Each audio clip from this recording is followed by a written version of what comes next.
Chapter 1. Who are you? When Fu Jio said this, the person in front of her seemed to be struck by lightning. He rushed out the door and shouted, "Doctor, doctor! My young master's brain is damaged." Young master? Was he referring to her? Fu Jio sensed that something was wrong and furrowed her brows. In a trance, it seemed that something was trying to rush into her brain. She shook her aching head, and her confused eyes looked at the dressing mirror in front of her. The mirror reflected a young man. He was tall and slender, about 17 years old, with a pair of dark eyes with clear and smooth lines. The most perfect thing about him was his skin, which was as white as jade porcelain. From the bridge of his nose to his chin, he was impeccably beautiful. His messy silver short hair didn't make him decadent, but added to his luxurious temperament, like an oriental vampire aristocrat. The young man also wore a black ear stud, which emitted a faint glow. Ostentatious, arrogant, handsome. This was what everyone would feel at first sight of the young man. If she wasn't looking in the mirror, even Fu Jio would think that the person in the mirror was a boy. However, she knew very well that no matter if it was her or this body, they were both girls. Fu Jio looked at herself in the mirror and suddenly closed her eyes. After a few seconds, she opened them again, and her eyes were unfathomable and mysterious. Young master. The person who had just run out ran back in with a doctor in his hand. "Quick, check on my young master. See if his brain is damaged." The doctor held a medical lamp and looked at Fu Jio's eyes. Fu Jio sat there calmly and didn't resist. She was receiving constant information from her brain.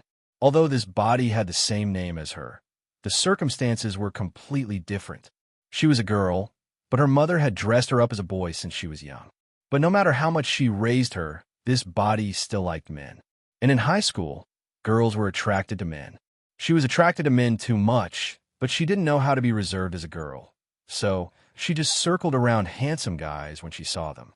That was why she was treated as a gay and sent to the hospital.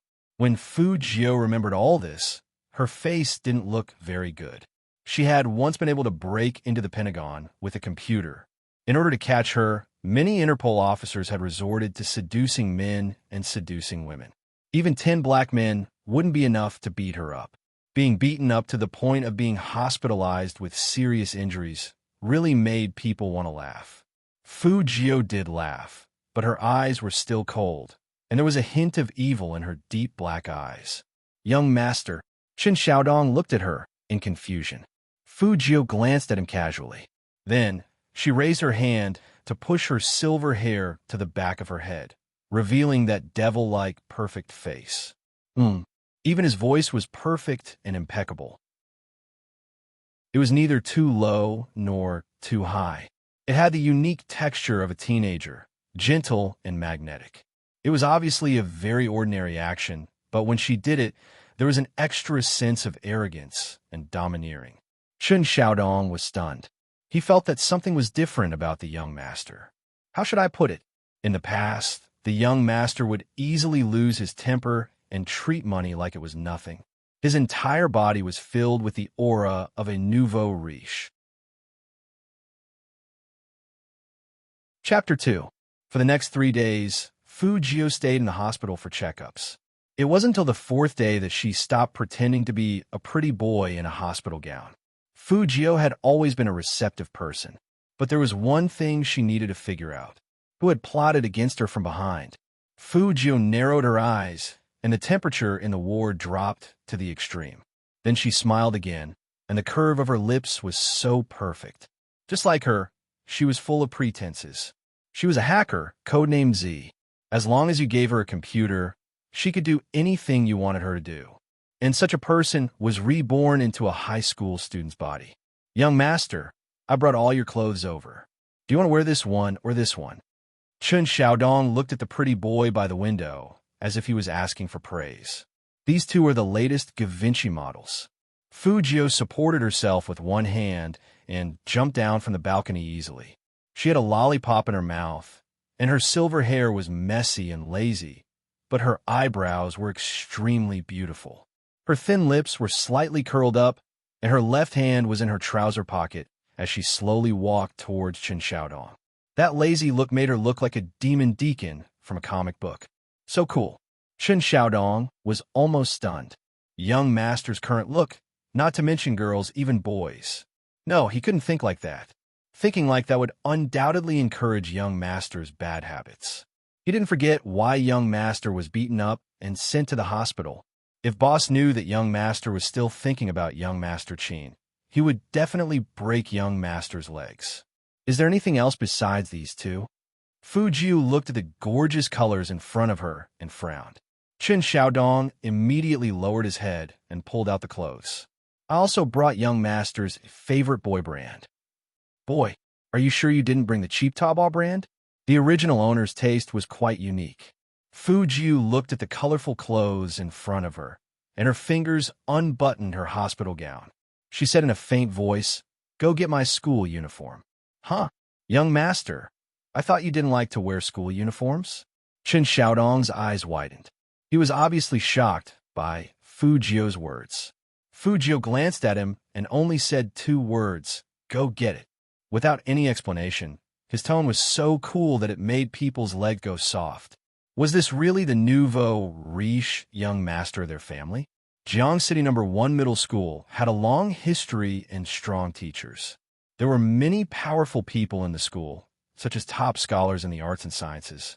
Of course, there were also a small number of students who didn't want to make progress. Fu Jiu was a typical example. Compared to the rich second generation, she was even more unpopular because she always liked to show off. She drove a sports car to school and made herself look like a coal boss. Although her family did mine coal, it was obviously inappropriate for her to bring her father's business to school. Also, the way she dressed, she always thought that she was very handsome, but in the eyes of others, she was just a piece of trash. Come to think of it, Fu Jiu hadn't done anything particularly outrageous. However, such an existence was simply a joke. Who would like it? But today, the homeroom teacher looked at the handsome young man in front of her and asked uncertainly, "Fu Jiu, it's me, Teacher Chen. I'm here to cancel my leave." Fu Jiu smiled faintly. Teacher Chen was stunned for a moment and said, "Okay, I got it. Go back to class and don't fight anymore. Focus on your studies." Okay. Teacher Chen looked at the young man, who turned around and left in surprise. How could one stay in a hospital change so much? Chapter 3. Stepping into the familiar campus again, Fu Jiu had an indescribable feeling. The loudspeaker was still broadcasting, and she didn't know if she needed to do radio gymnastics. Who is that handsome guy? Is he new? Why haven't I seen him before? The girl pulled the people next to her to look at Fu Jiu. He just smiled at me. Those canine teeth are so sexy. Wait a minute. Why do I find him so familiar? It's him. He's Fu Jiu. When it got closer, the girls were completely dumbfounded. How could such a handsome guy be that nouveau riche Fu Jiu? But he did enter their class. Fu Jiu put her bag on the wooden table, crossed her long legs, and sat down. She was just about to take out her notebook. There was a loud bang. Someone pulled out the chair next to her and looked at her with a gloomy face. "Take your stuff away. I don't want to stay with you a second longer. You pervert." This person was Fu Jiu's desk mate, Jiang Feiyang. He was the most handsome guy in Class D. He was good at basketball and was popular with girls. Even Fu Jiu had pursued him before. Fu Jiu immediately felt a headache when she thought of these 3 words. However, she didn't like it when people were rough in front of her. "You don't want to stay?" Fu Jiu's voice was very calm, and she looked at him carelessly with her hand on the side of her face. "Then get lost." "What did you say?" Jiang Feiyang immediately made his move. He wanted to pull Fu Jiu's collar over, but he didn't expect that as soon as he got up, he would fall on the table, and his chin hurt. And Fu Jiu, who was standing on the side, looked at him with a smile. "I don't like to fight with people recently, so, Jiang Feiyang, we should get along well. What do you think?" Everyone thought they were whispering to each other like good buddies. Only Jiang Feiyang knew how painful the arm on his back was. His eyes were red, and he gritted his teeth. He couldn't believe that he lost to that little weakling. That's weird. Fu Jiu would blush for a long time when Jiang Feiyang and Fu Jiu talked. Why is it different today? Nothing strange, right? Now Fujio has her eyes on young Master Chin, and she doesn't want to look at anyone else. Heh, how shameless. He even dares to touch young Master Chin. Just you wait, someone will take care of him. Amidst the noise, Fujio lowered her eyes and flipped open the physics book on the table. Jiang Feiyong, on the other hand, swung his arm and snorted coldly. You heard that? You won't be able to live for long. Forget about young Master Chin. Even those school guards from young Master Chin can kill you. Hearing that, Fujio smiled again and looked up from her physics book. Whether I die or not is a matter of the future, but if you say one more word, I will remove your jaw. Jiang Feiyong, damn it. Why did he feel like he was stunned? The look in that little trash's eyes just now was really scary. The bell rang, and Fujio could finally take a nap in peace. However, when it was lunchtime, trouble still came. A group of female students in short skirts surrounded Fujio in the middle, and their words were full of sarcasm. How did the Fu family produce such a gay nouveau riche? How disgusting. Fujio, who was already hungry, was stopped like this. Her eyes started to turn cold. Chapter 4. That kind of smile somehow made the hearts of the girls who came to watch him beat erratically. But the people surrounding her were different, especially the girl named Hwasiyu. She narrowed her eyes and looked at Fujio with disgust. Last time, I warned you to stay away from young Master Chin. I thought you would listen to me, but I didn't expect you to still not learn what it means to teach young Master Chin a lesson. You even dare to come to this cafeteria. Do you want to be drenched in water? She had been dissatisfied with this nouveau riche for a long time. She felt nauseous at the thought of someone like him thinking about her beloved idol. Drag him into the toilet. I will let him know today where he should be and where he shouldn't be. Hwasiyu was famous for her fierceness in school. She would usually use such means to deal with people she didn't like, and it would make them suffer in silence. It was said that they would even have their heads pushed into the toilet. This time, Fujio was in trouble. She just came out of the hospital, and now she had to go back to the hospital. Just as people were thinking about this, they saw Fujio put one hand in her pocket, lifted her leg, and kicked Hwasiyu to the ground. Bam! That action was so fast and ruthless that people couldn't see how she did it. When Hwasiyu fell, her internal organs hurt. She looked like she couldn't believe it, and she was extremely angry. You pervert! How dare you kick me? Fujio, who was scolded like this, calmly opened the bottle of mineral water in her hand and walked toward her. She put her hands in her trouser pockets and curled up her thin lips. How you treated me in the past, I'll return it all to you now. Walala. As Fujio's voice fell, the whole bottle of mineral water was poured on Hwasiyu's head. Hwasiyu was stunned at first, and then she went crazy. Fujio, just you wait. Do you think the school hunk will let you go just because you're so disgusted? The whole school is disgusted by you, and he just doesn't want to do anything to you. Hearing that, Fujio chuckled softly. She bent down and reached out a hand to pat Hwasiyu's face. She looked very handsome. It's no big deal, girl. Listen up. I have time to torture you anytime. Hwasiyu was stunned. Hwasiyu wants to tear someone apart again. Shoo. Fujio pressed on her pale lips with her index finger. I don't have a good temper, so don't force me to beat people up. Also, even if I like men, I won't like that young Master Chin you're talking about. If he wants to come, I'll accompany him anytime. Fujio walked out of the cafeteria as if nothing had happened after throwing out these explosive words. How should she put it? She didn't want to stay in noisy places for long. After she left, two slender figures appeared on the second floor of the cafeteria, where the view was the best, but not everyone could go. One of them leaned on the railing, raised his chin at the slender figure in the shadows behind him, and said meaningfully, "The person who chased after you and said that he wouldn't marry anyone but you at the beginning of school is now saying that even if he likes men, he won't like you. May I ask, young Master Chin, how do you feel now?" The person who was called was tall and handsome. He was leaning against the large glass window with his slender legs crossed. He lowered his head to look at the book in his hands. Behind him was the scenery of the entire school, which was dazzling and dazzling. Chapter 5. Young Master. Are you okay, young master? As soon as Fu Jiu got downstairs, she saw her little butler, Chen Xiaodong, running towards her, panting. His eyes were full of anxiety. Are you hurt anywhere? Did Hui see you and the others? Before Chen Xiaodong could finish his sentence, Fu Jiu said, I beat him up and sent him back. What? Chen Xiaodong felt like his ears had problems after running all the way here. He asked with difficulty, Young master, you didn't get beaten up? Fu Jiu raised her eyebrows. Do I look like someone who gets beaten up? The point was that you did look like that before. Chen Xiaodong muttered in his heart. He knew that his young master was a little different after he woke up.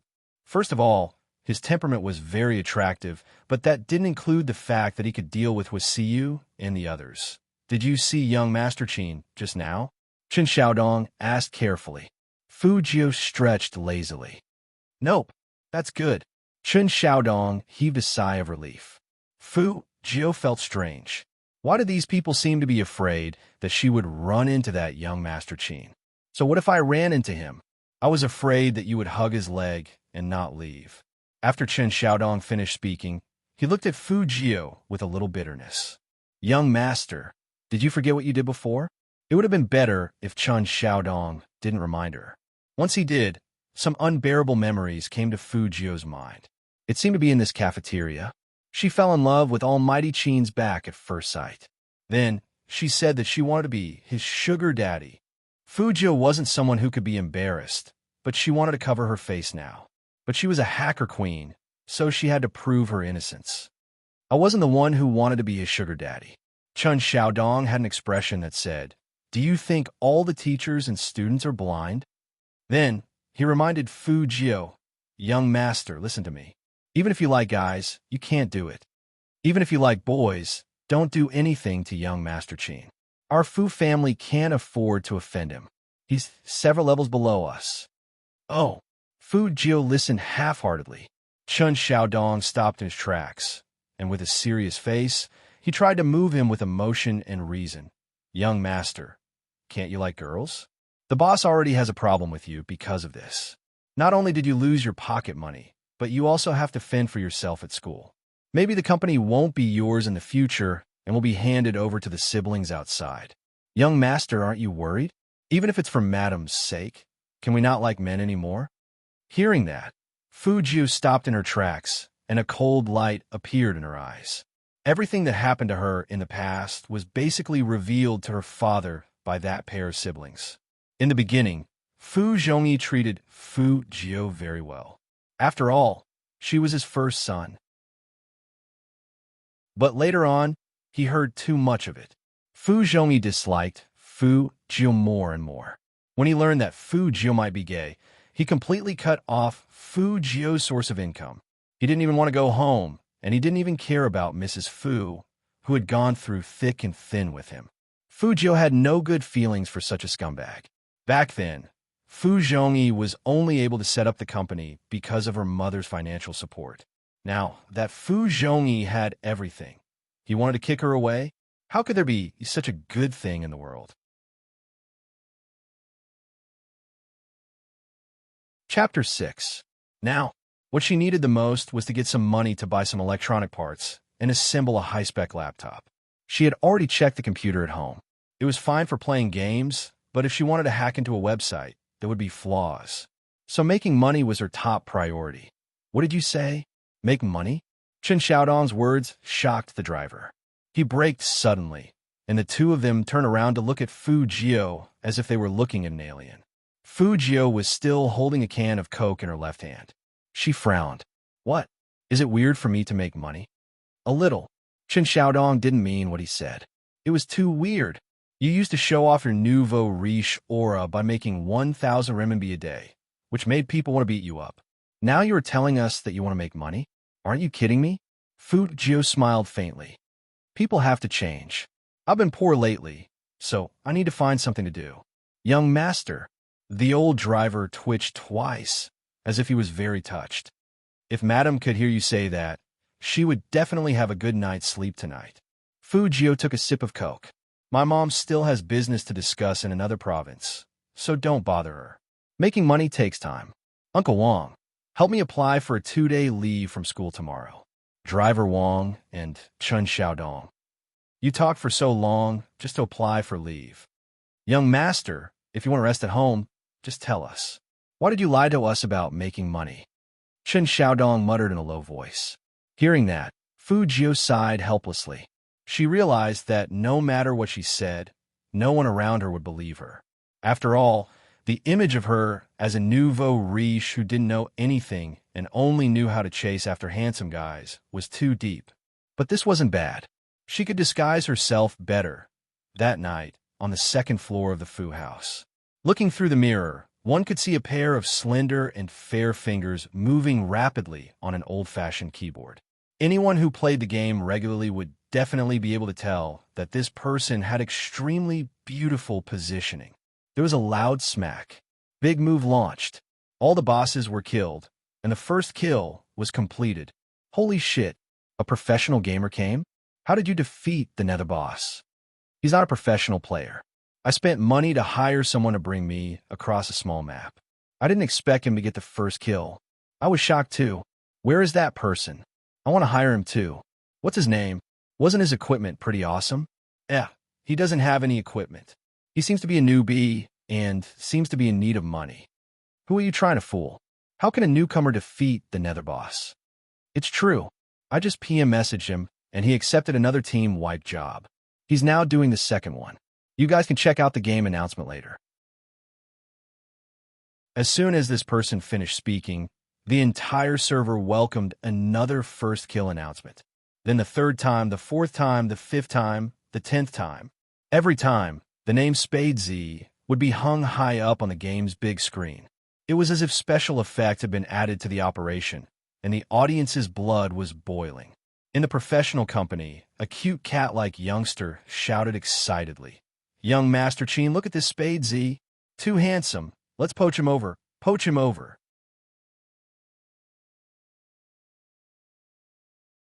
Chapter 7. He's a newbie, but he doesn't look like a newbie at all. He has 10 first clears, and you only won 9 times back then. Speaking up to this point, the cat-like young man immediately changed his words. He's definitely not as good as you, but he's not bad. With him and you, our supreme alliance will be invincible. Chinamo looked at the game character on the screen. He didn't say anything at first, but when he saw that person turn his weapon and fire, he raised his eyebrows. Send him a private message. The cat-like young man got the order, and his eyes lit up. He held the plush toy in his hands and sent a friend request to Spade K, who was also Fujio. But what he didn't expect was that the other party actually rejected his friend request. Rejected. The cat-like young man took more than a 10 million critical hit. His game name was still on the screen. So how could he be rejected? It must be mentioned that the cat-like young man's real name was Coco, and his game name was also the same. His gaming skills could be ranked in the top 10 in the country. But that wasn't the point. The point was that he was a famous professional almighty, and every time he started a live broadcast, he could reach millions of views. How could this person reject his friend request? I must make him add me. Coco, with his yellow curly hair, quickly switched accounts. Captain, what's your password? Chin Mo didn't stop him, and his thin lips parted slightly as he read out a set of numbers. Coco logged into the game page again. As soon as he entered the main page, the whole server was in an uproar. What did I see? It's the Almighty. Damn, it's really the Almighty. Asking for the Almighty's coordinates. It seems to be hidden. Of course, Coco would hide the coordinates. Using the captain's account to log into the game would cause a network crash. Once again, he sent Fujio an identity verification request. Coco held the big white rabbit in his arms, feeling very proud. This time, he was going to kneel down and call him Big Brother. Who knew that he would be rejected again? Rejected again. Spade Z, what the hell are you doing? Coco bit the rabbit's ear and got angry. Is he illiterate? Anyone who plays games knows young Master Chin. The National League was broadcasted live on TV and online.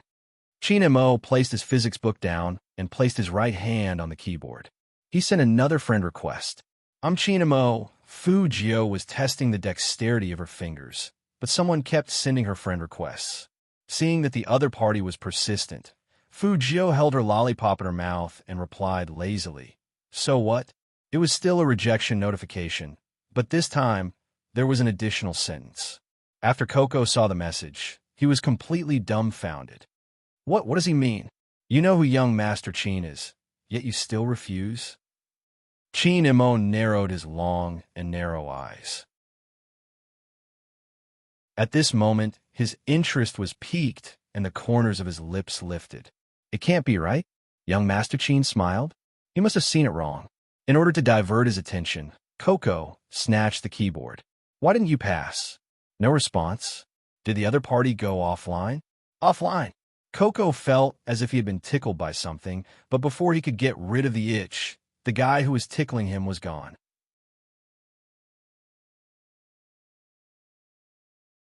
Chapter 8. Chin Imo stood up and extinguished the cigarette in his hand in the ashtray. His upper body was still in the black uniform, and there was a sinister smile on his lips. A lock of black hair hung down from his forehead, blocking his eyes, making it hard to see his face clearly. When he comes online next time, get Fatty to check his IP address. Hearing this, Coco's little face changed immediately. Captain is smart. Let's do it. I'll get everyone in the company to keep an eye on him. I'm just afraid that he won't come online. As soon as he comes online, we'll take turns. On the other side, Fujio was still playing with the money she had earned from the game. She didn't know that she was being watched. The computer's configuration couldn't keep up, and there were simply too many things to complain about. When she was playing games, the computer would make a buzzing sound. The original owner of the body only liked to spend money on things that could be brought out. Things like computers had probably been thrown to the back of her mind, which was why she was in such a situation. Everything Fujio was wearing wasn't cheap. Her phone and tablet were also the latest Apple models. Unfortunately, she didn't have a laptop, and the computer was way too old. The system was from 2 years ago. Even in her hands, it could be a sharp weapon. Fujio didn't want to use her hacking skills right from the start. Although she might not leave any traces, she had always been a perfectionist. Before she was perfectly prepared, she wouldn't come out so easily. 1,866. Fujio read the numbers on her bank card. 4 hours of labor might not be as much as what she used to earn in a minute, but that was how Fujio was. She adapted to the environment she was in, and she felt a sense of accomplishment when she spent the money she earned herself. It was impossible to buy all the top-quality components with this amount of money. First of all, she needed a slightly better keyboard. At the very least, it couldn't be like the one she was using right now, where she had to hit the keys one at a time, which seriously affected her hand speed. After school tomorrow, let's go to the computer mall near the school to see if there are any good things. At this point, Fujio suddenly laughed. The handsome face in the bronze mirror in the bathroom showed an evil look. It's really hard to be a high school student who loves to study. As she spoke, she tore off her black t-shirt. Her short silver hair was slightly messy because of her actions, but it was precisely because of this mess that she looked so handsome that it made people want to scream. In the mirror, she saw a pure necklace in the shape of a cross hanging from her neck. The earrings were also black and shone with the luster of a gem. They looked extremely evil. No matter how one looked at her, she looked like a teenager. She moved her fingers and pulled the white cloth in front of her chest, revealing a pair of soft and fair breasts that belonged to a young girl. There was only a pure black letter tattooed on her semicircular chest, Z. Since he was going to study hard, he had to at least put on an act. The next day, Fujio woke up very early. Her hair was still damp, and she looked like a freshly baked beauty. Chen Xiaodong was shocked. "Young master, why are you up so early?" "I go to school at 8:30 and wake up at 7:30. "Is that early?" Fujio said as she put a fried dough stick in her mouth. Chen Xiaodong truly felt that there was something wrong with his young master.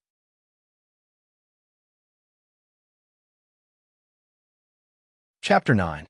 However, Chen Xiaodong didn't forget the task that Madame had given him over the phone. "Young master, if you're really short on money, do a good job on the exam this time. Madame will definitely buy you a big bag. Playing games all day in your room hurts your eyes. Besides, Young master, you didn't like playing games before, right? Young master, I'm not trying to discourage you, but your idea of approaching young Master Cheen through the game is not bad. But young Master Cheen was a godly player in the National League. Even if you trained for 10 years, you might not be able to beat him. So you're saying that I'm playing games to chase after that young Master Cheen? Fu Jio drank a mouthful of soy milk, raised her eyebrows, and asked, "Who gave you this illusion?" Chen Xiaodong's heart ached as he shook his head. "Young master, it's already come to this. It's fine if you lie to old Wang, but don't lie to me. I've been with the Fu family for 3 years. Don't you think I don't know you? When have you ever forgotten to eat and sleep for something, except for a man?" "Fu Jio, young master, just admit it," Chen Xiaodong said with a serious face. "As long as you promise, madam, to improve 1 rank, I won't tell on you." "Forget it, I won't explain anymore. The more I explain, the messier it will be." Fu Jio could agree to the condition of improving by 1 rank. She held her chin lazily. "What was my rank last time?" "Chen Xiaodong, last place." Fu Jio was silent. After a while, she asked, "Are you sure my mom said that I would only be promoted by 1 rank?" "Yes, madam said that as long as you get the second last place, she will give you a reward." Chen Xiaodong's expression was very firm. "Fu Jio, she's definitely my biological mother, I agree. Wasn't it easy to get second last? Even if she wasn't good at physics and chemistry, she still had English and mathematics, which were her strengths as a hacker."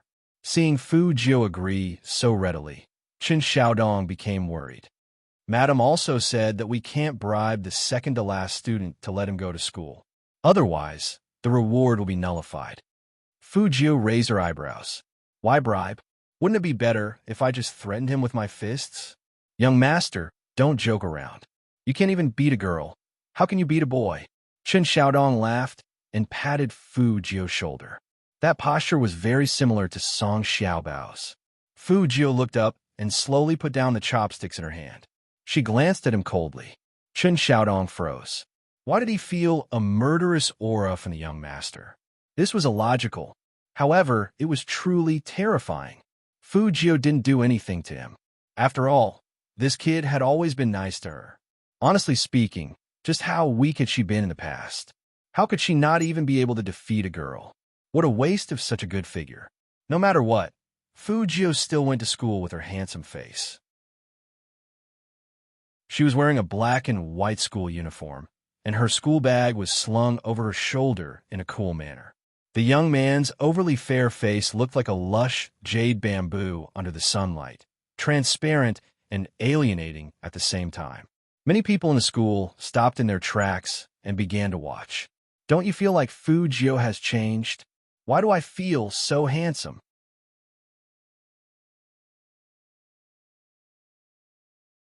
Chapter 10. Hearing someone complimenting her, Fu Jio turned around and smiled. "Thank you, you guys are pretty too." That smile, how to describe it, was too flirtatious. The girls who were greeted immediately held their faces. They were burning. Chen Xiaodong was walking behind Fu Jio, and he looked like he had seen a ghost. "Young master, you are flirting with the girls?" Fu Jio raised her eyebrows. "Is there a problem? The girls are so cute. Didn't you say that you were born to love men?" Chen Xiaodong lowered his voice. Fu Jio asked lazily, "What does this have to do with me flirting with girls?" Chen Xiaodong. He was actually speechless. "But, young master, when did you learn how to flirt with girls? You used to hate girls so much that you wanted to run away from them. Look at you now. You are simply a master at flirting with girls." Fu Jio didn't care what others thought of her, especially her desk mate, Jiang Feiyang, who saw Fu Jio's attitude towards the girls. His eyes widened. What's wrong with this little weakling? Is she trying to steal someone else's girlfriend? Jiang Feiyang's eyes were burning, and he looked like he was going to get restless again. Fu Jio threw her bag there and looked at him with one hand in her pocket. Jiang Feiyang's aura was getting weaker and weaker. Finally, he shrunk his neck and made way for Fu Jio. "Huh!" Fu Jio chuckled. After she sat down, she unwrapped a lollipop and put it in her mouth, looking like a rich young master. Jiang Feiyang clenched his fists on the table, but he didn't swing them down because he really couldn't beat the other party. Why did the little weakling who used to chase after him suddenly become a devil? He couldn't live like this anymore. The most handsome guy in class 013 was still troubled, but the English teacher had already walked in. Fujio saw that it was a subject she was good at, so she moved her fingers under the table and pulled out the tablet and keyboard she had prepared. The English textbook was upright, blocking the tablet, and the keyboard was inside the table. She could type blindly anyway, so she didn't need to lower her head.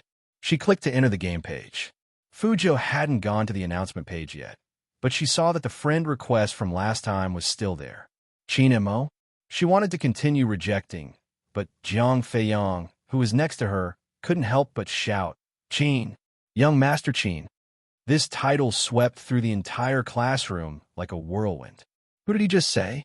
Young Master Qin? Young Master Qin is here. Impossible. Without an invitation from the school, the Prince Charming won't always walk around the school. You can't even see him twice a year. Who did handsome Jiang just call out? I don't know. What's going on? Jiang Feiyang was still pointing at Fujio's textbook, but he was actually pointing at the tablet below. His lips were trembling. Young Master Qin, he? Teacher. Before Jiang Feiyang could finish speaking, Fujio interrupted him. She looked at the stage and said, Jiang Feiyang is making a ruckus in class. He is obviously not respecting his teacher. The English teacher was so angry that blue veins were popping out on her forehead.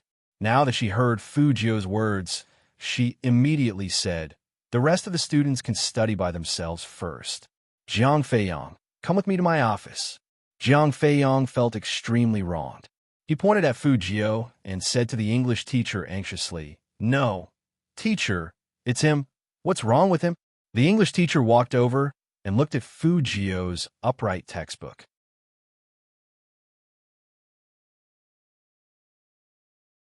Chapter 11.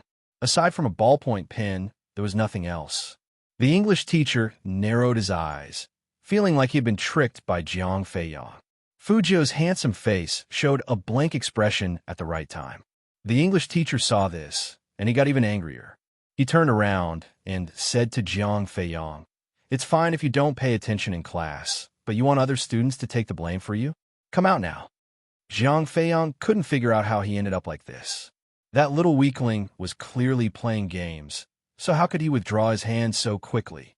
And that was obviously young Master Qin's in-game name, wasn't it?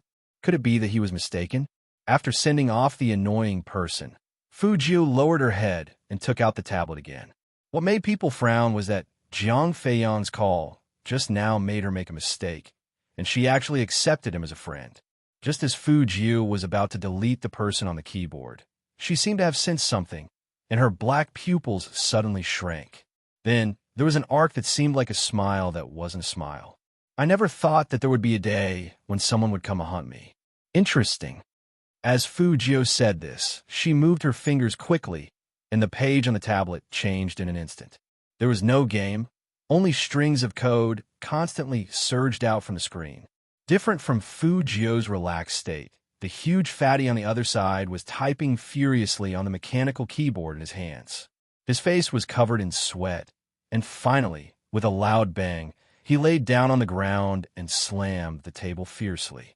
Mother of Asterisker, he got away. What did you say? Got away. The cat-like young man took off the headphones of the live broadcast, leaving millions of fans behind. He turned his head, and his face was full of surprise. How could he get away from your hands? You're a famous hacker in the country. Fatty, don't joke around. Captain is here. Fatty wiped his face. His eyes were bright from the excitement of meeting an expert. He ignored the cat-like youngster and turned to Qin Mo excitedly. CEO Qin, where did you meet such a person? He's amazing. It was just that his reaction was a little slow, and he discovered that I had discovered it a little late. However, it was as if he had turned on a plug-in. Thousands of virtual IP addresses came at the same time, completely covering the real data. Not only that, he actually planted an unbreakable virus on me while wiping away the traces. Amazing, too amazing. I guess that the computer he was using wasn't very good. Otherwise, even I wouldn't be able to break through his periphery. No, fatty. Tell me first, what's wrong with my computer? Why is the screen black, huh? The cat-like youth bit the rabbit's ear, completely unable to understand what he was saying. Fatty made an O sound and explained concisely. The other party planted a virus in your computer. I don't know how to detoxify it. The corner of the cat-like boy's mouth twitched. In other words, you didn't manage to hack them, and they broke your computer instead? You could say that. Fatty touched his chin, looking rather deep. The cat-like youth. Then why are you so deep? Are you proud of being counterattacked? Chinemo didn't care about all this. He put down the company documents, crossed his long legs, and outlined a smooth curve under his chin. Tell me about the periphery you broke through.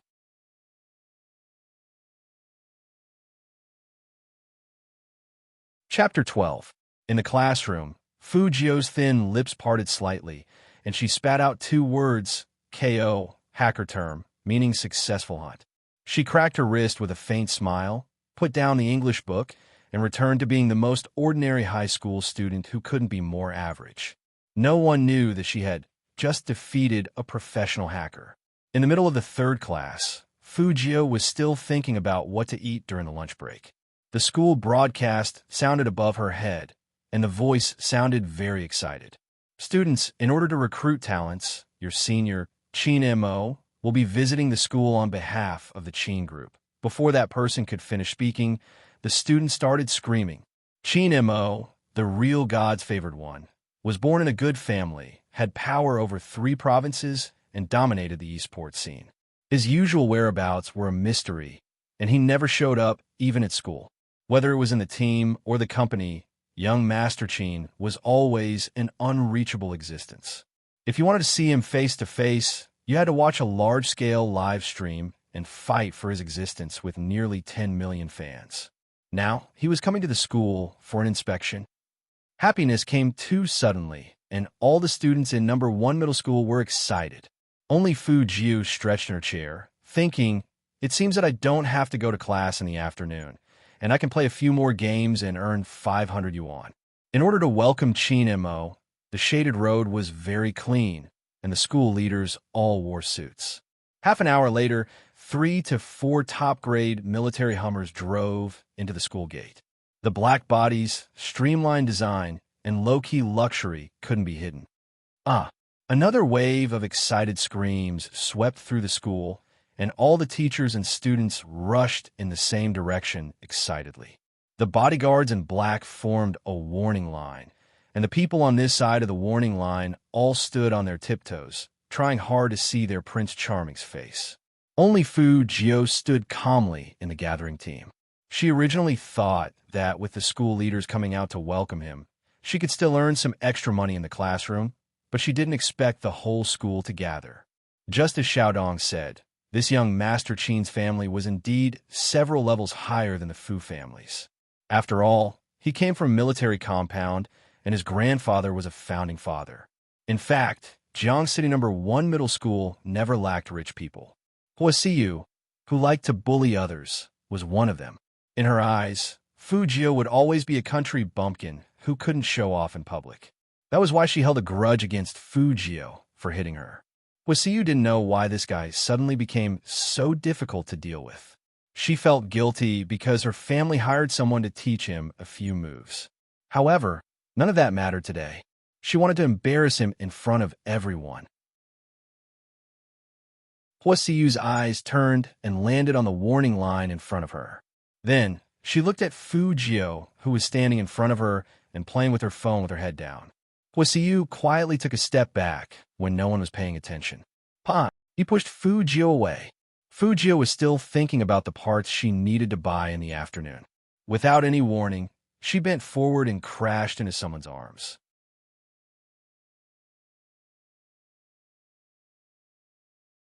Chapter 13. This scene happened so suddenly that even the bodyguard in black next to him didn't have time to react. Chin Mo only felt something jump into his arms. His left foot stepped back, and his deep, dark eyes sank. CEO, Chin. The secretary behind Chin, Mo, shouted with sweat all over his head. He wanted to pull his CEO away, but it was too late The moment Fu Jiu lost her balance, her eyes narrowed sharply. However, before she had the time to show her power, the surroundings fell into silence. Was it an illusion? Why was the back of her neck so cold? Instead, she felt something warm under her palms. It was hard, and it felt good. Fu Jiu's movements were seen by the school's leaders, and the dean was so scared that his face turned pale. Fu Jiu, the dean wanted to drag this person out. He didn't expect that this kid would suddenly appear. Didn't I tell them not to let him appear again? Huasiu heard this low roar and laughed happily. This time, Fu Jiu, this country bumpkin, was dead for sure. Fu Jiu? Isn't that the guy who wouldn't let go of young Master Qin last time? He really doesn't want to give up. Isn't he afraid that young Master Qin will kill him? There must be something wrong with his brain. It seems that when a man is infatuated, it can make people speechless. Hearing the discussions around him, the one who wanted to cover his eyes the most was Chun Xiaodong.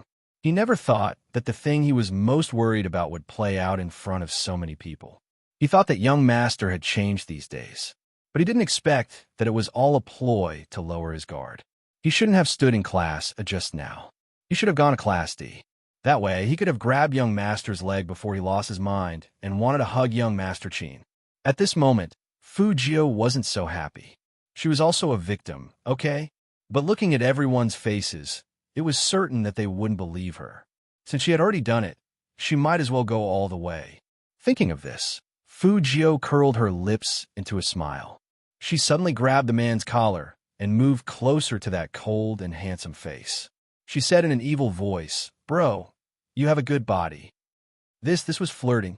Zhang Xiaodong broke out in a cold sweat. "Young master, you're crazy. It's fine if you flirt with girls, but you actually dare to flirt with young Master Qin. Don't you know he's a tiger?" No one expected Fu Jiu to say something like that. The cat-like youth was so shocked that he almost bit off the ears of the rabbit in his arms. The school leaders wished that Fu Jiu could disappear right in front of their eyes. Qin Mo's gaze was extremely cold. Compared to the coldness, what made people tense was his viciousness. Looking disdainfully at the world, the aura of a king. Fu Jiu now believed Chun Xiaodong's words. This man was not to be trifled with. But all of a sudden, his face came closer. His noble and handsome face was completely destroyed at this moment, and all that was left was an unsettling sense of oppression. He leaned over, and his cold breath hit the back of her ear. "Fu Jiu, right? Be careful when you go home from school, because it's very likely that someone will beat you until your right hand is broken." His voice was so soft that only the two of them could hear it.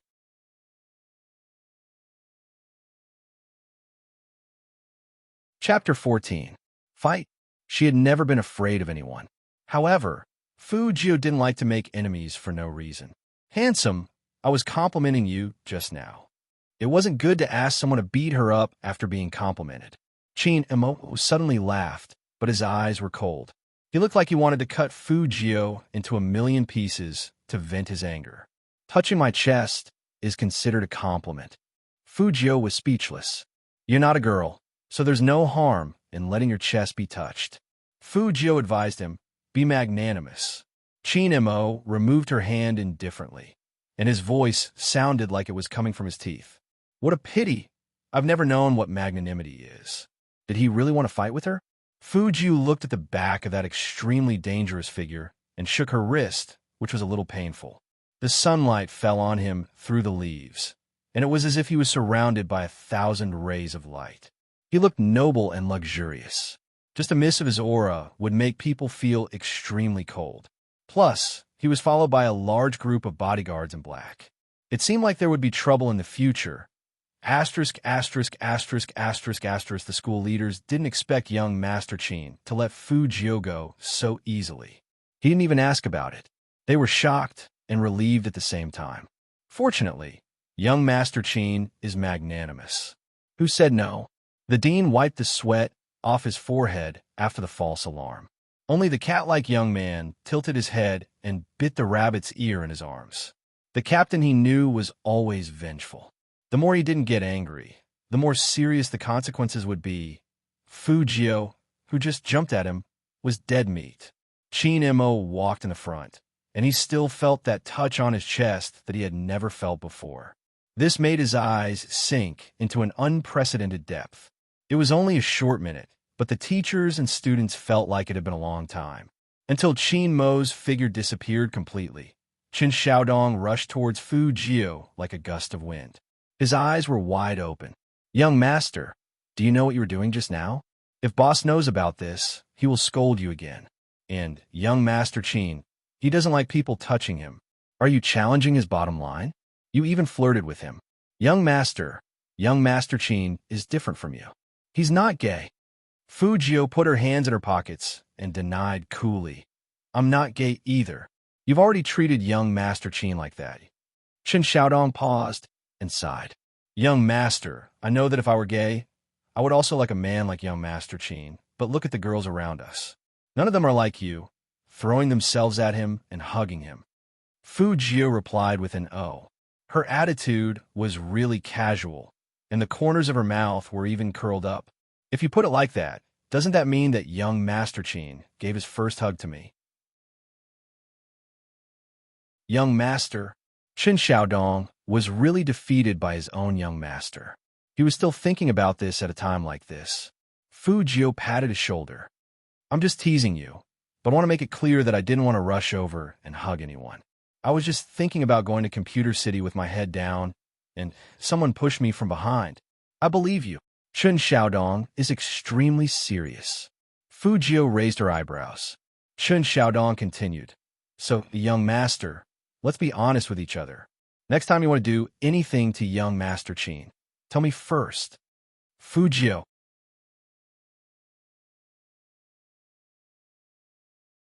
Chapter 15. Look at Chen Xiaodong. Fu Jio was in the mood to play with her pet, and she said in a lazy voice, "There's something I've always wanted to do." What? Chen Xiaodong asked immediately. Fu Jio smiled faintly and said, "Sleep with him." Chen Xiaodong froze as if he was struck by lightning. Fu Jio reached out and patted his face. "That's why I said, don't play with words with your young master, or I might really do something. Be good and go to class." "Young master." Chen Xiaodong hugged Fu Jio's arm. "You must be joking, young master." Fu Jio only smiled and pushed him away. The more Chen Xiaodong looked at his young master, the more worried he was. It's over. Young master used to have a secret crush on me, but now he wants to sleep with me. That's young master Chin. If I sleep with him, won't I lose my life?" "Young master, when did you start having such dirty thoughts?" On the other side, Chen Xiaodong was going crazy with his head in his hands. On the other side, Fu Jio looked at the cameras around her and curled up the corners of her mouth. As long as there was an internet connection, it was easy to find the person who pushed her. Fu Jio put her tablet upright and found a place with few people on the top floor. She connected her Bluetooth keyboard, and as soon as her slender fingers touched the keyboard, she pointed directly at the school's internet center with dazzling finger movements. As she hacked in, images popped up on the screen one after another. There were 32 in total, and they were all displayed in a small window. Now, Fu Jio's tablet images were synchronized with the school's security cameras in real time. In other words, every camera in the school had become her eyes. She pressed the enter key, and the image was fixed at the previous scene. Fu Jio unwrapped a lollipop and put it in her mouth. Her thin lips curled up, and her eyes were cold. "What see you?" "So, it's her." But that was nothing. What made Fu Jio raise her eyebrows was the alarm that came from the network defense wall she had set up in her tablet. She really didn't expect that the person who hacked into her computer before would be so persistent. Fu Jio narrowed her eyes, and her fingers started moving again. This time, the finger movements were even more aggressive. That finger movement was like an eagle from the desert, ferocious and fast, aiming for the throat. "Huh!" Another computer screen turned black. Fatty sat in the school office and looked at his broken laptop. Instead of feeling depressed, he looked at the person beside him with a passionate gaze. "Chairman Chin, I found him. Spade Z." "Him?" The school leaders were confused. Didn't young Master Chin come to the school for an inspection? How had it become looking for someone? Chin Mo's thin lips parted slightly, and he said, "Specific location." The roof of Block B's teaching block. He had just hacked into the school's network. Fatty was as excited as he could be. He should still be there. Chin Mo didn't stop. He stood up with a swoosh and strode toward Block B's teaching block. The cat-like young master quickly followed with the rabbit in his arms, accompanied by a large group of black-clothed bodyguards. The school leaders did not know what had happened. When they heard Fatty say that someone had hacked into their school network, their faces changed. In the distance, the clattering of the keyboard continued.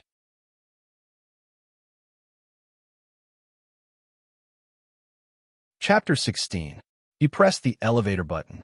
Fatty rushed up to the rooftop with the book in his hand. But there was nothing on it, not even a shadow. How could this be? CEO Chin. Fatty turned his head with an ugly expression. Spade Z must be here.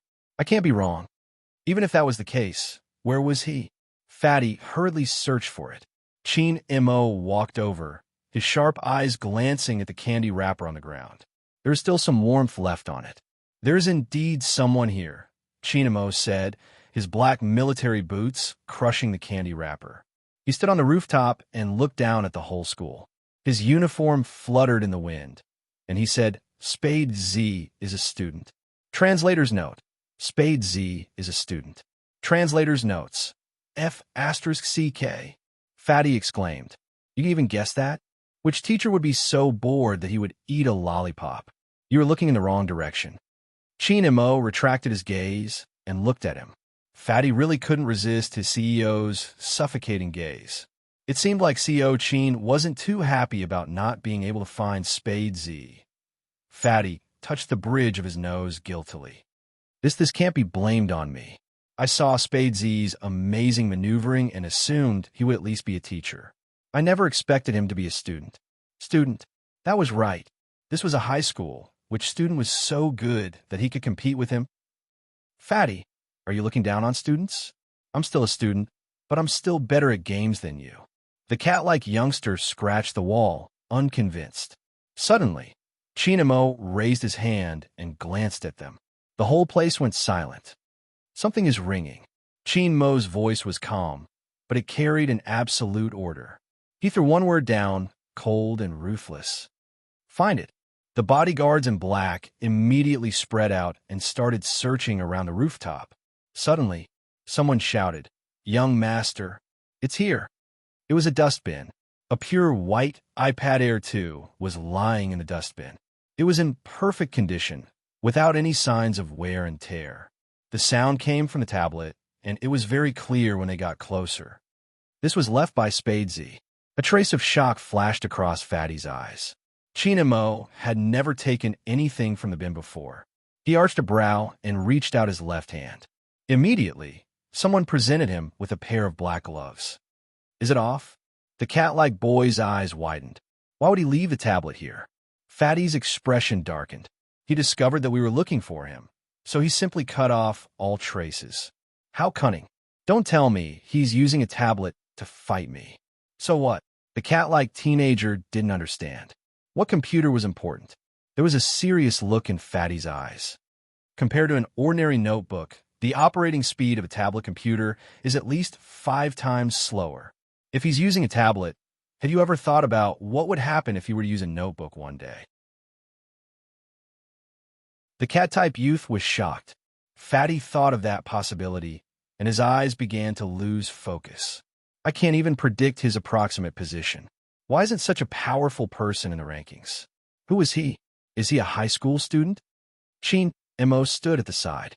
His legs were long and slender, his side profile was elegant, and his eyes were as deep and cold as an ancient pond. His black fingertips slid across the tablet screen, and suddenly a number lit up.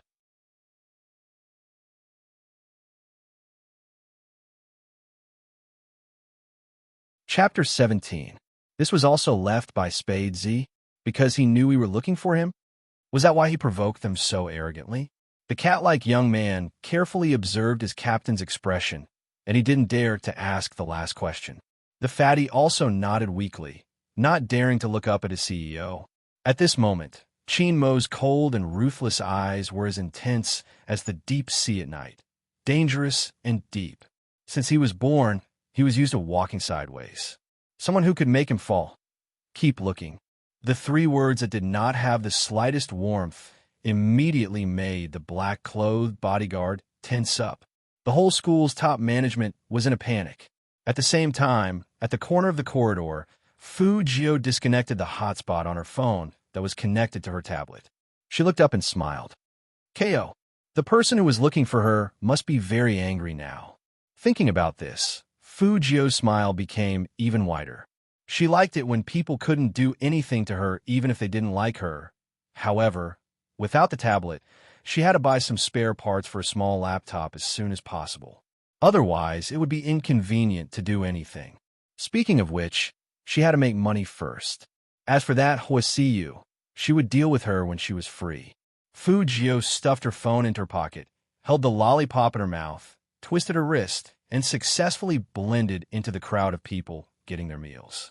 She was back to being the most unpopular high school student. However, Fu Jio's plan didn't come to fruition. As soon as she finished lunch, she was called to the office by the dean of teaching. Fu Jio frowned. Those people shouldn't be able to find her, so why? Besides the dean of teaching, there was another person sitting in the office. He was in his 40s, wearing Armani and a big gold watch. When he saw Fu Jio walk in, his face was full of anger. Who else could it be other than her scumbag father? Mr. Fu. The dean of teaching glanced at Fu Jio, and his face was full of disdain. It's not that I always call you over. It's just that what your son has done has tarnished our school's reputation. How can a good boy like a man and throw himself at a man? That's CEO Qin we're talking about. Is it something he can do as he pleases?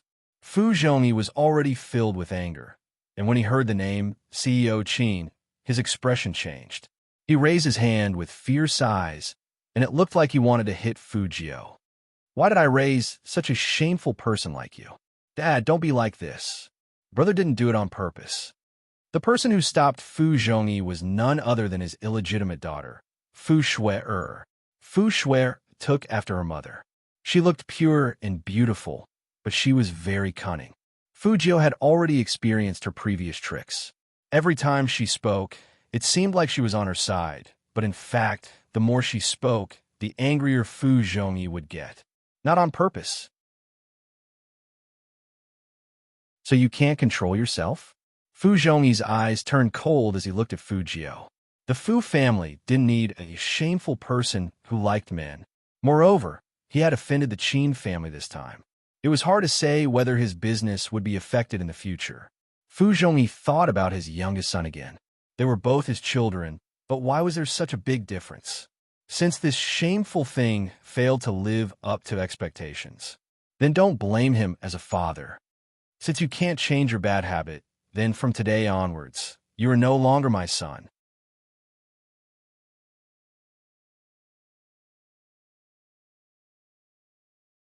Chapter 18.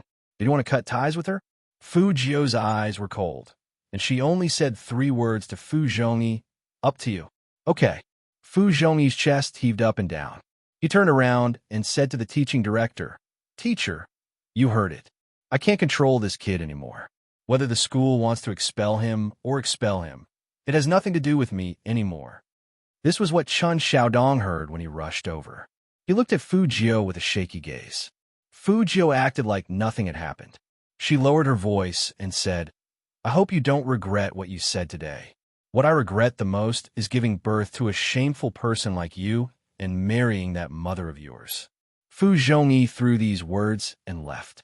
He was so angry that his neck and face turned red. Seeing this, the director pushed up his glasses. He couldn't even bear to talk to Fu Jio anymore. Go pack your things. With your qualifications, you can only get into a vocational secondary school. The school will recommend you there. Let's go, let's go. Fu Jio was speechless.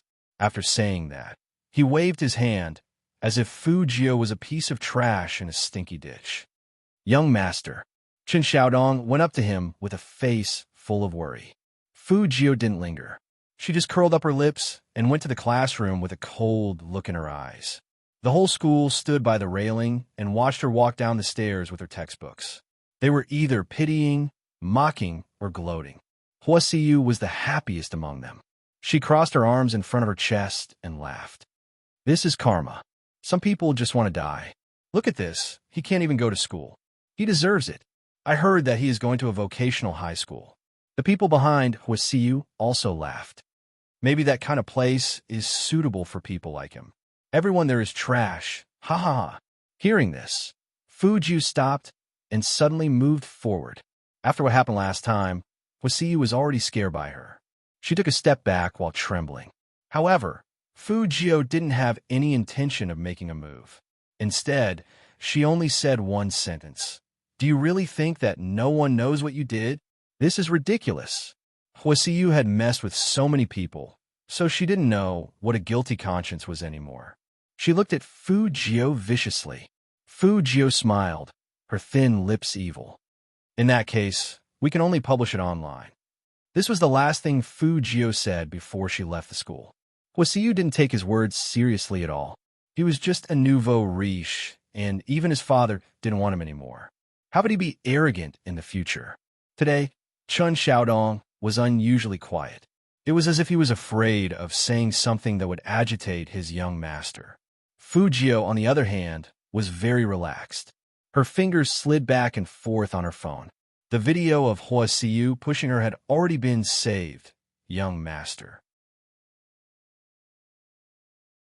Before getting out of the car, Chen Xiaodong picked up a call and turned around to say to Fujiu, Madam rushed back overnight because of you. It seems like she hasn't even eaten yet. When you see her later, don't argue with her anymore. Speaking up to this point, Chen Xiaodong was worried that his young master would be disgusted if he said too much, so he added in a low voice, Madam doesn't have it easy either, I know. Fujiu put down her phone indifferently. Chen Xiaodong thought that there was something wrong with his ears. Young master, what did you just say? Fujiu raised her eyebrows. I said that I know my mom doesn't have it easy. What's wrong?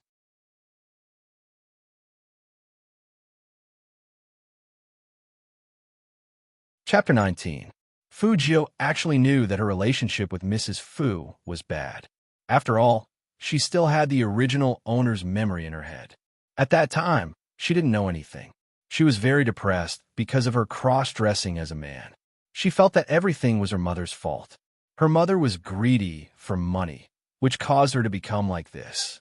Plus, her father bought her whatever she wanted, unlike her mother who always told her not to do this or that, and always warned her to be wary of Fu Shui. She didn't stop at that time. She even said that her mother was the most vicious person in the world, thinking so badly of everyone. The relationship between mother and daughter had been bad since childhood. No matter what Mrs. Fu said to her, she would only snort coldly. And Mrs. Fu came from the countryside, so some things couldn't be changed. After she went to school, she looked down on her mother more and more. She got angry easily, didn't care about eating etiquette, and was careless with everyone. All these made Fujiu feel very embarrassed in front of her classmates. She even thought that if her mother dressed up like Fu Shui's mother and wasn't so fat, maybe her father wouldn't have left them. More and more past events came to her mind. Fujiu held her forehead. She was really a scumbag before. When she entered the door, she was faced with a middle-aged woman. She was very fat, and she was talking on the phone with her chubby hand. Hello, is this Director Zhang? It's me, Honghua, Fujiu's parent. Can you do me a favor in my son's case? Yes, you're right. I didn't educate my child well enough. Fujiu could hear the director's voice over the phone. It was like he was scolding a child. He was scolding her mother. He said, You people from the countryside don't know how to take care of your children. You caused such a big mess. What can I do? Actually, everyone has pride. He Honghua's mother hated to hear people say that she was from the countryside in such a tone. Fujiu still remembered that one time, a shopping guide also spoke to her in such a tone. He Honghua rushed up. So what if I'm from the countryside? People from the countryside earn money with their own hands. Did I owe you money or something? Did I treat you badly? How can you look down on people from the countryside? Who's not from the countryside 3 generations ago? At that time, He Honghua was so confident, just like the heroines in ancient novels. But now, in order to protect her future in school, He Honghua smiled and apologized the whole time, saying that the other party was right. This was all for her sake, Fu Jio didn't know what to feel. She just walked over with one hand in her pocket and the other in her mother's palm. Hua turned around and looked at her in shock. On the other side of the phone, Director Zhang was still keeping her in suspense. It's not impossible for your son to come back, but we're halfway through the procedures. Everyone needs to be bribed. You guys from the countryside probably don't understand this, but that's how the school is. You should think about it. If you really want him to come back, you should give him something. Not everyone can stay in a good school, right?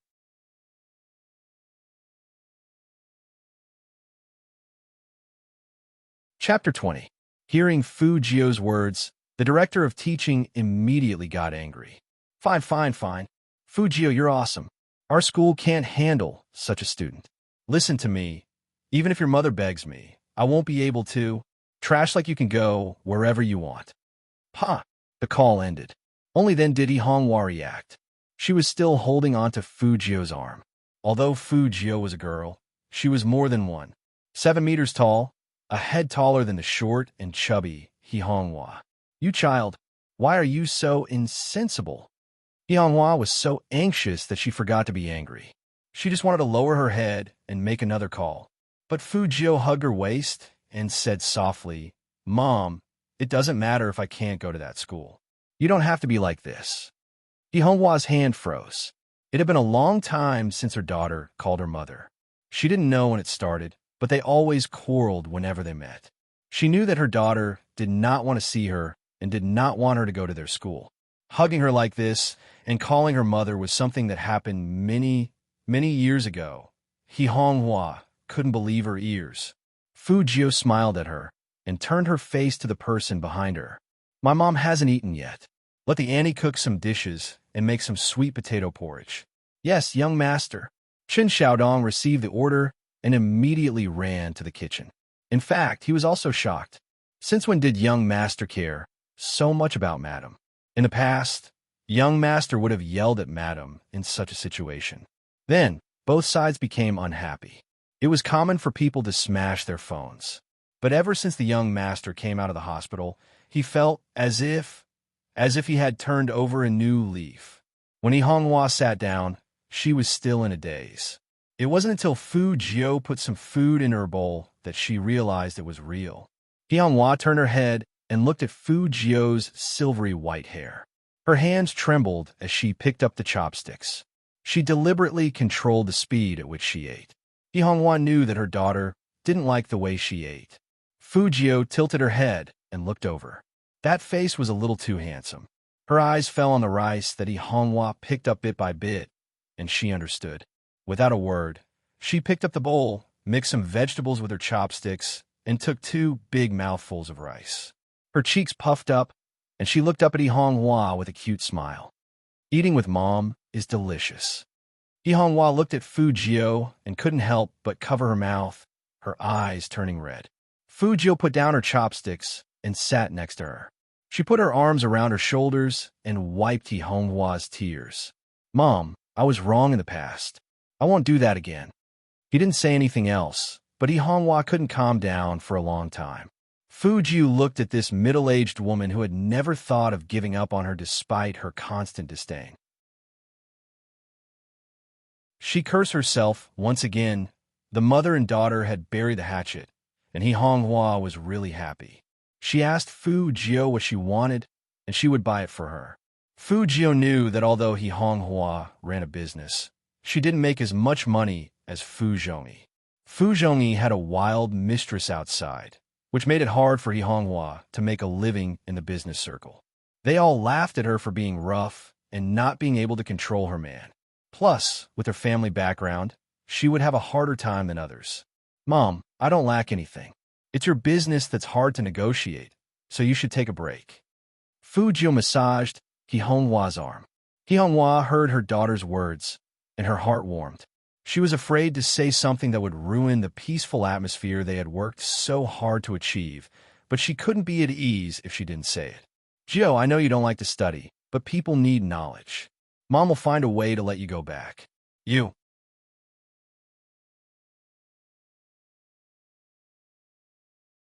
Chapter 21. Whether she would go back or not would depend on her mood. Hyunghwa didn't take Fu Jio's words to heart, thinking that her daughter was just comforting her. But she didn't know that Fu Jio took action that very night. Young master, where are you going so late at night? Qin Xiaodong hurriedly followed Fu Jio. Every time his young master was unhappy, he would go to the nightclub and get drunk. Although his young master didn't say anything this time, who would feel good about being suspended from school. He understood. If his young master went to the nightclub again, he wouldn't tell Madam. But what Qin Xiaodong didn't expect was that his young master would reply in a flat tone, "Internet cafe." Internet cafe? Qin Xiaodong was stunned. Fu Jio skillfully took out her ID to let the boss open the computer and then put on her headphones, looking very handsome. Go buy me a bag of lollipops. Qin Xiaodong was still confused. Fu Jio took out her wallet and put it in his hand. She turned on the computer, looking very cool. Chocolate-flavored and 2 bottles of water. We'll stay up all night. Stay up all night? In the internet cafe? What was young master trying to do? Qin Xiaodong really didn't understand. Fu Jio took the opportunity when he went out to quickly type on the keyboard. She asked the boss to open a computer that cost 10 yuan per hour.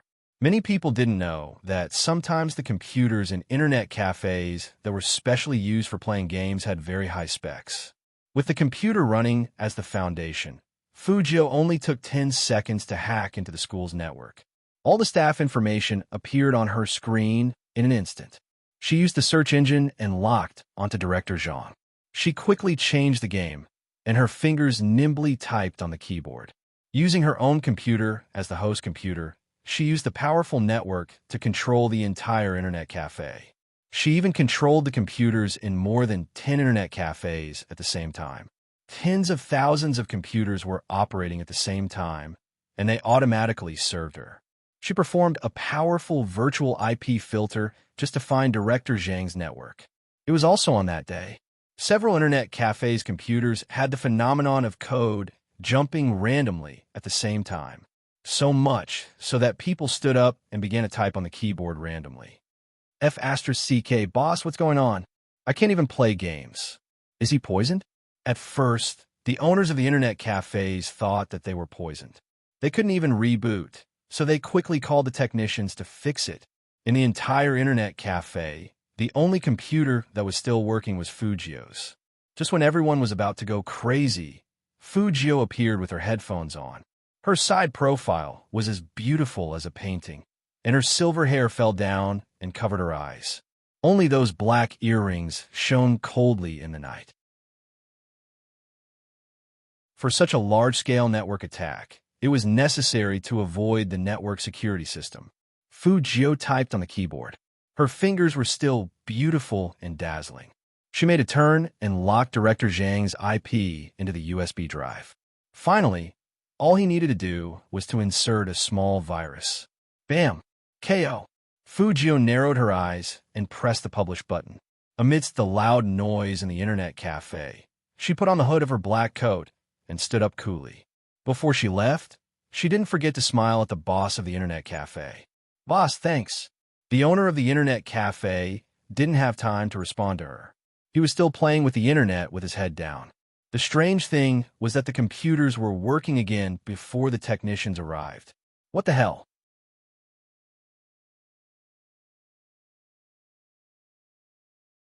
Chapter 22. Young master, why did you come out? Qin Xiaodong had just finished his work when he saw that Fu Jio was about to leave. Didn't you say you were going to pull an all-nighter?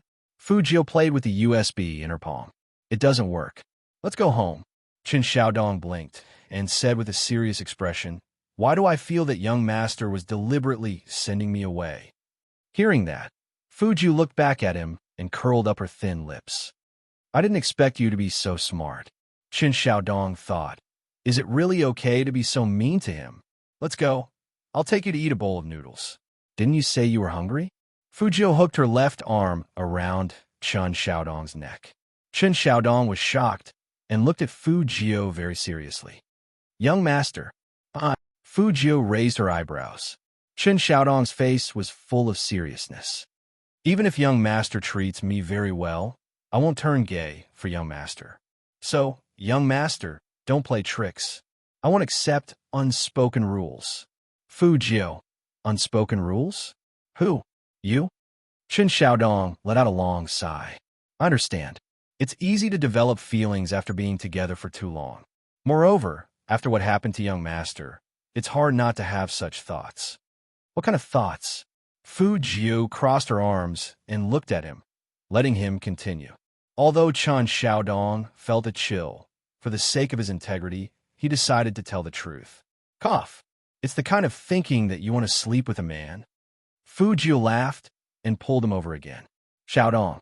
Young master, you can talk, but don't touch me. Chen Xiaodong's face turned red. After all, the young master was really too handsome. Fu Jiu looked down at him.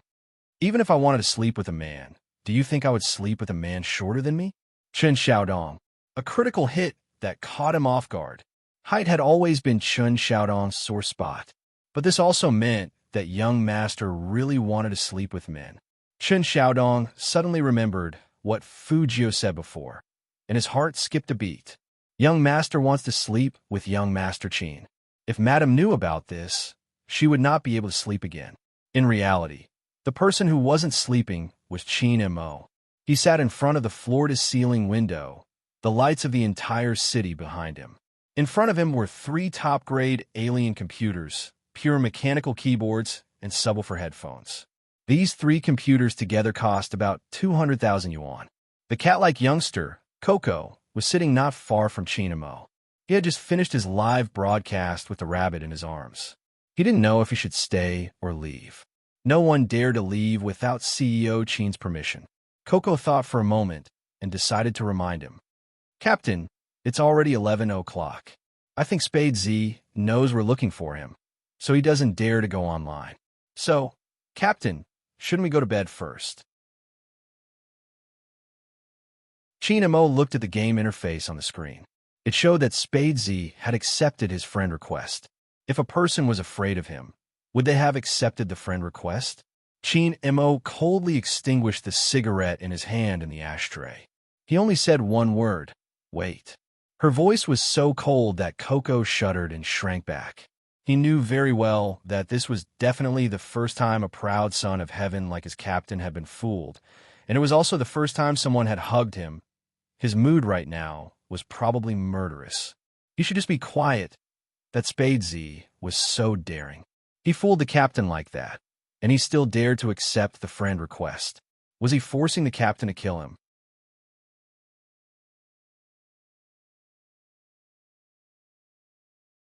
Chapter 23.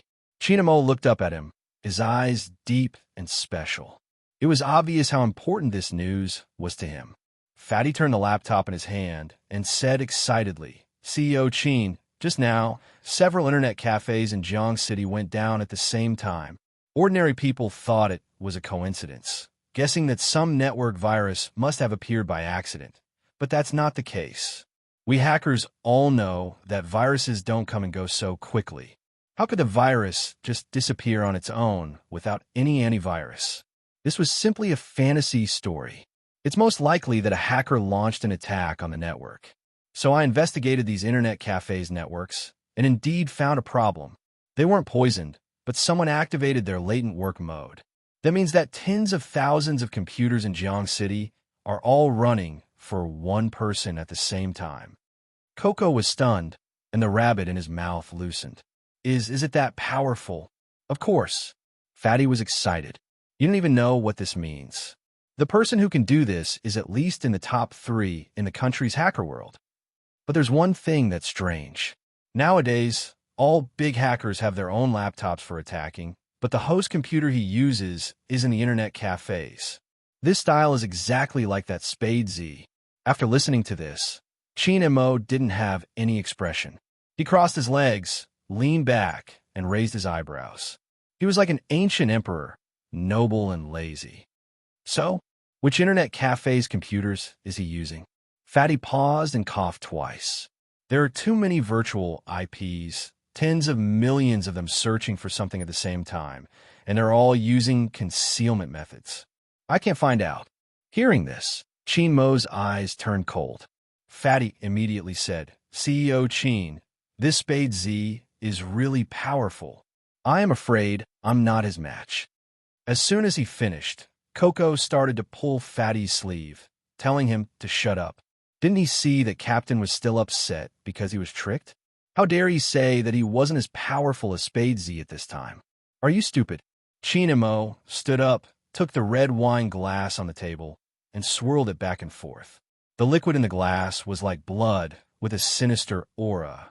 He stood in front of the floor-to-ceiling window with his back to the people. He seemed to be thinking about something, as if the whole city was under his feet. Then, he took a sip of the red wine, and his fair skin was covered with layers of coldness. He's looking for someone. Chin Mo tilted his head. There seemed to be night light swirling in his eyes. Fatty was taken aback. Who? Who else? Spade interrupted. But Captain, how did you know he was looking for someone? Chin Mo held his wine glass, his voice calm as he asked, Isn't using tens of thousands of computers to search for someone? Fatty slapped his forehead in annoyance. That's right. Why didn't I think of that?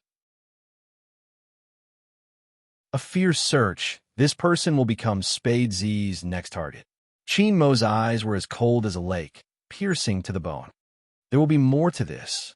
Keep an eye on the latest news and find him. Yes, just as Fatty's voice fell.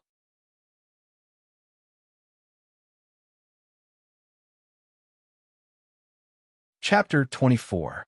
Chin Mo narrowed his eyes.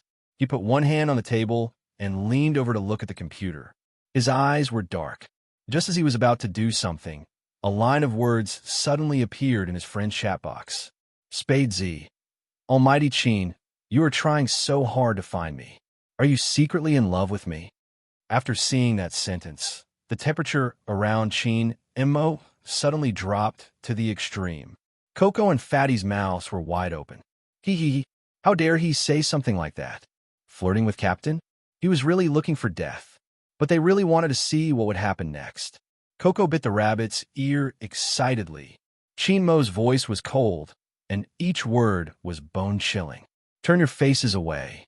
Swish. This time, Fatty's reaction was fast.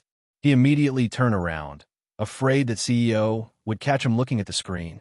That Spade Z was too amazing. Not because of his hacking skills, but because he dared to flirt with CEO Chin like that. Although they knew that CEO Chin couldn't be provoked right now, they still wanted to see what Spade Z would say next. Fu Jio was indeed typing something. She had a lollipop in her mouth, and her face was full of smiles. Her beautiful, slender fingers were flying over the keyboard, and she typed, I don't like this kind of pursuit, but if you insist, you could try seducing me. Maybe I'll say yes on impulse. Looking at those words, Chin Mo clenched his fists and loosened them. Finally, he picked up the keyboard and typed one word at a time. His eyes were so cold that they could freeze people to death. No matter who you are, you better start praying that I won't find you. Fujio looked at the chat box and didn't reply. She curled up her lips lazily and went offline while stretching her back. She was in a good mood. On Chin Mo's side, the temperature in the room couldn't go back to normal. At the top of the most luxurious building in Jiang City, the swimming pool on the rooftop was still glowing faintly. Everyone in the team didn't dare to look at their CEO's handsome face. Coco and Fatty weren't afraid of death. They sneaked a peek at the line of words left on the interface, and they were shocked again. Seducing. We're seducing CEO. Bang! Coco didn't hold the rabbit tightly, and it fell. Fatty rubbed his face with all his might. After all, these words really hurt his eyes. Coco and Fatty looked at each other. If one day the CEO, Captain, could also take the initiative to seduce others, they would raise both hands in support of this scene. Chin Mo's face turned colder and colder. Suddenly, he turned his head and said coldly, The two of you seem to be in a good mood? No. How could this be? Coco and Fatty immediately denied it. This Spade Z is too evil. We must find him.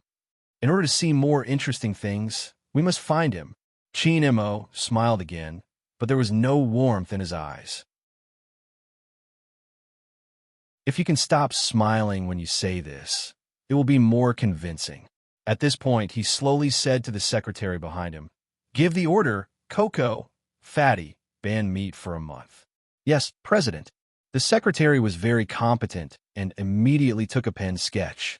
Coco and Fatty looked at each other again. President Sheen, Captain, you can't do this to us. The two of them put their fingers on the wall and looked at the disappearing figure in the distant corridor. They wanted to cry, but had no tears. How could they live without meat?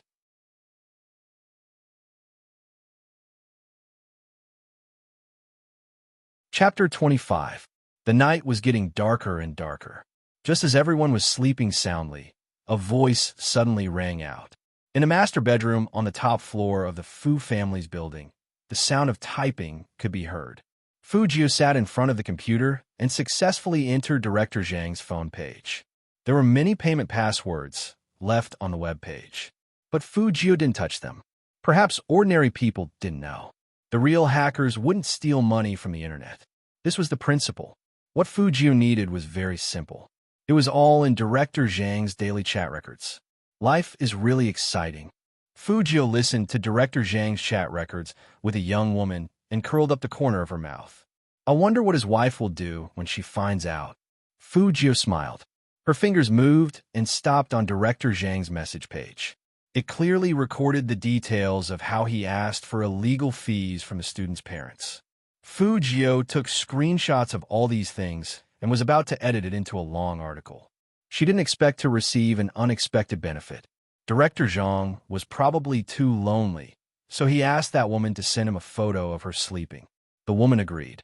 Director Zhang looked at the photo, and his voice was a little breathless. "Oh, my little baby, Big Brother is watching the video." Hearing this, Fu Jio took off her headphones decisively. She was afraid that she would vomit later. But with such a paragraph, the impact would be greater if she posted it. A cold light flashed in Fu Jio's eyes. Of course, she wouldn't let anyone know that she was the one who posted the long article. There were more than a dozen students in Jiangsheng No. 1 Middle School. Some of them were poor. Some of them didn't do well in exams, and they didn't give him any gifts, so Director Zhang found an excuse to kick them out. Fu Jio cleverly mixed the video of Hua Siyu pushing her and what Director Zhang said to her in the office into the case of these dozen students. Then, she used a virtual IP address and posted all the evidence on all the major marketing websites at the same time. Of course, she didn't forget to send copies to Director Zhang's wife and the teachers of all the major schools. A good show needs to be watched by everyone. After saying this, Fu Jio turned off the computer and walked to the bedside. With her silver hair, she was as handsome and mysterious as ever. The next day, at 9 in the morning, Director Zhang drove into the school on time. He wondered if he was thinking too much. He felt that ever since he got off the bus, every student had been pointing at him. "That's him. Guys, look, I've always felt that he's a pervert. He really isn't anything good. Don't say any more." He's looking back. Director Zhang was baffled. He frowned and pushed the door open. A group of teachers were gathered in front of the computer, looking at something. Dean Zhang had been in a bad mood since the morning. Now that he saw that his subordinates didn't have any work to do, he got angry. "Why aren't you guys preparing for class? What are you looking at?" As he said that, he pushed one of the teachers aside. When the teacher turned around and saw that it was him, he took a step back with an indescribable expression. Director Zhang didn't care at first, but when he saw the picture on the screen, he immediately grabbed the person's mouse. What is this? What the F***CK is this?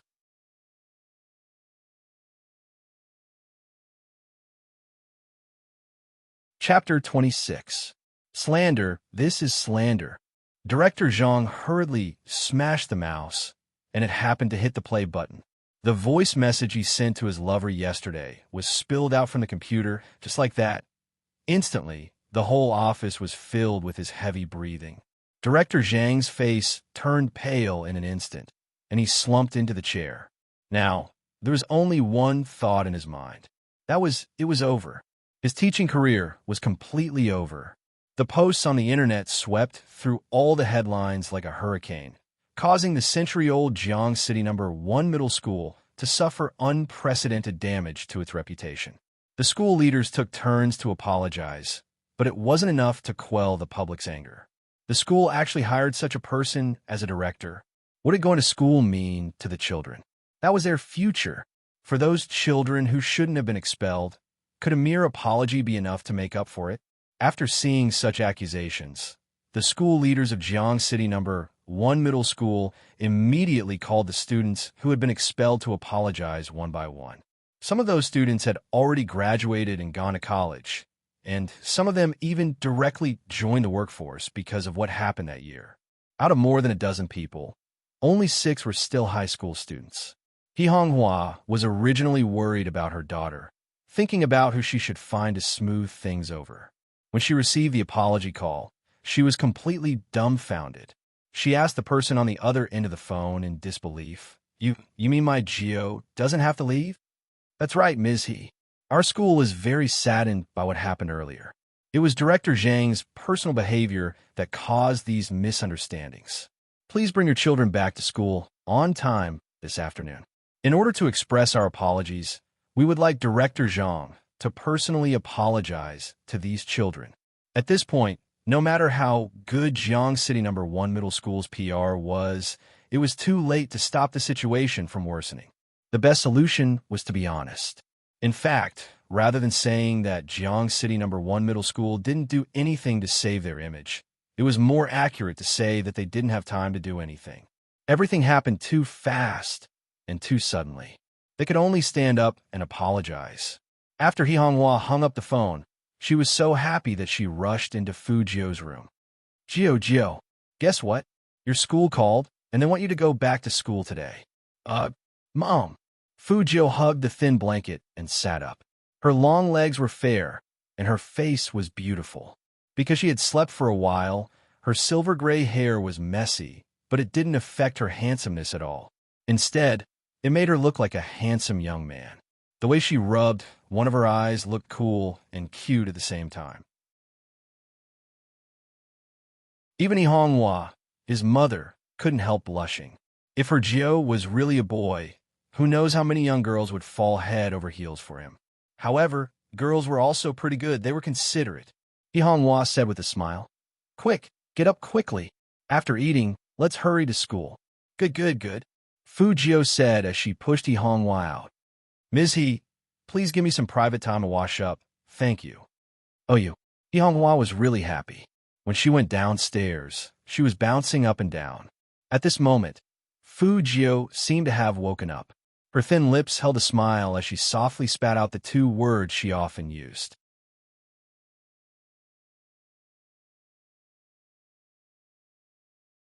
Chapter 27.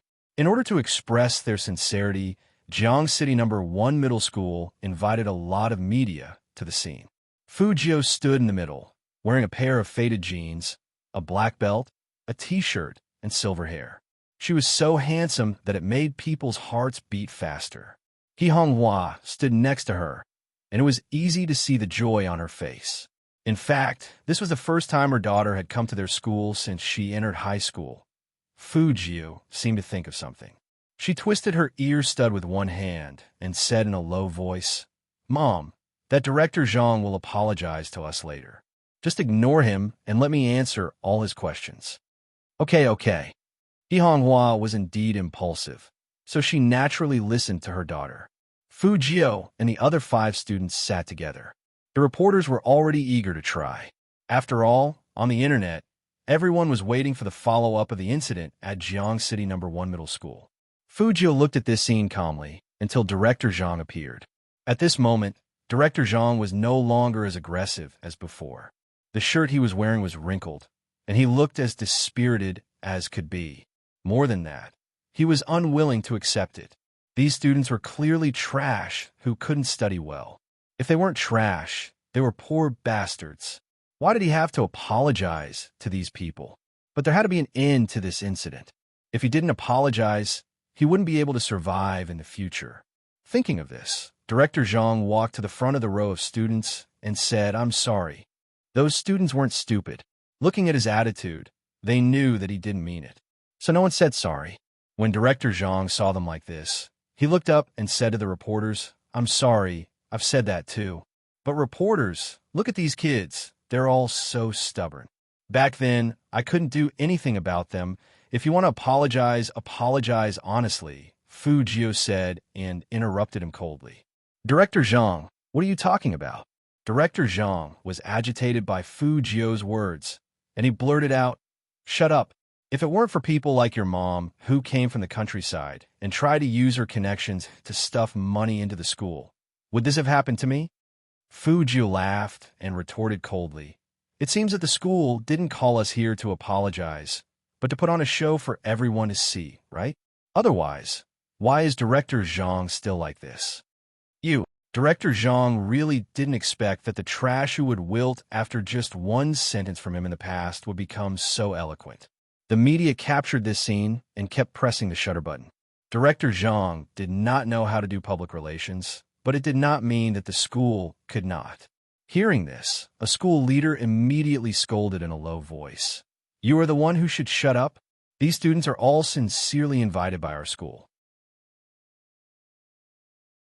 You should know your place before you speak."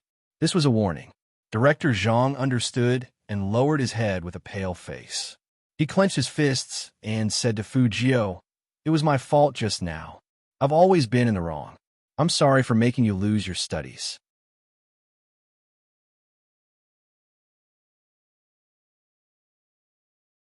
Chapter 28. That was hatred. The hatred of every student who was fired by Director Zhang. Director Zhang said stubbornly, "If you didn't steal it, would you return it?" The girl didn't expect that this scum would still say that. She was so angry that her whole body was shaking.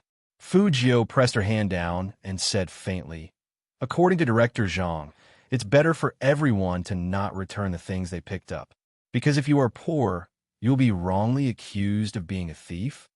At this point, she looked up, and her silver hair was fierce. "I heard that the school leaders want to recommend Director Zhang to teach in other places. Shouldn't such a teacher be banned?" Director Zhang's fingers trembled slightly. That school leader immediately interrupted him. "No, don't worry. The education industry doesn't want this kind of person." Hearing that, Director Zhang froze. He turned around with an ugly expression and looked at that school leader. He had no more hope. The reporters swarmed over, and someone asked him, "Do you feel guilty?" There were also reporters interviewing the students, and one of them asked, "Since you were wronged, why didn't you say it earlier? Did you want to blow it up?" At any time, there would be such malice. Fu Jio glanced over coldly. The media colleagues couldn't bear to watch any longer. They pushed the reporter aside and said, "We've all seen that post online. Some people are wronged and fired, but their hearts are still kind. I would like to ask the students, what is it that allows you to maintain such a kind heart?" The microphone was handed to the girl who was accused of being a thief. The girl took it and put it in Fu Jio's hand, looking at her with bright eyes. Fu Jio smiled and turned around. She looked straight into the camera, and her eyes were like dazzling lights. "Because we all believe that justice may be late, but it will never be absent." At that moment, the students couldn't help but have their eyes turn red. Yes, justice may be late, but it will never be absent. We have come this far because of this belief. Pack. Qin Mo pressed the remote control of the TV, glanced at his subordinate next to him, and frowned slightly. "Why are you crying?" "When I was young, I didn't know anything except for computers. My teacher told me to study because he thought I didn't do proper work." Fatty rubbed his face as he said, "If Boss Qin didn't poach me, I wouldn't have become a hacker." Qin Mo glanced at the other one. "Rich second generation. Don't tell me you were persuaded to study as well." "I'm touched." Coco nibbled on a rabbit's ear. "That bad director deserves to be destroyed. Captain, you should call your mother right now and make sure he can't go anywhere." Hearing this, Chinamo tilted his head and lit a cigarette, his gaze calm. "I don't have to do anything. Someone will make it hard for him." "Who?" Coco was surprised. Chinmo's slender fingers flicked the silver lighter in his hand. "Spade Z." Hearing this, Fatty and Coco immediately jumped up. "Boss Qin, are you saying that Spade Z was the one behind all this?"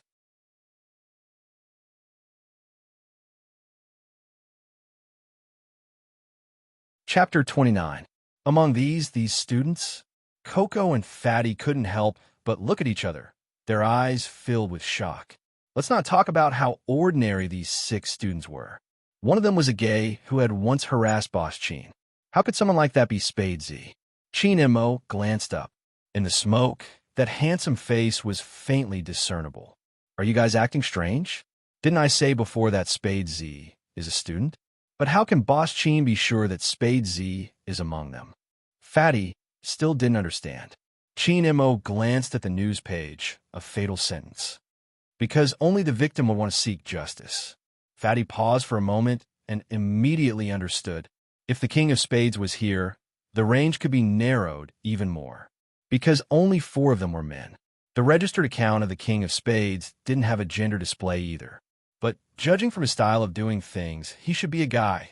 That night, at the Fu residence, Fu Jio took out the USB. Just as she walked downstairs, she heard He Honghua on the phone. Her voice was loud, as if she was arguing with the other party.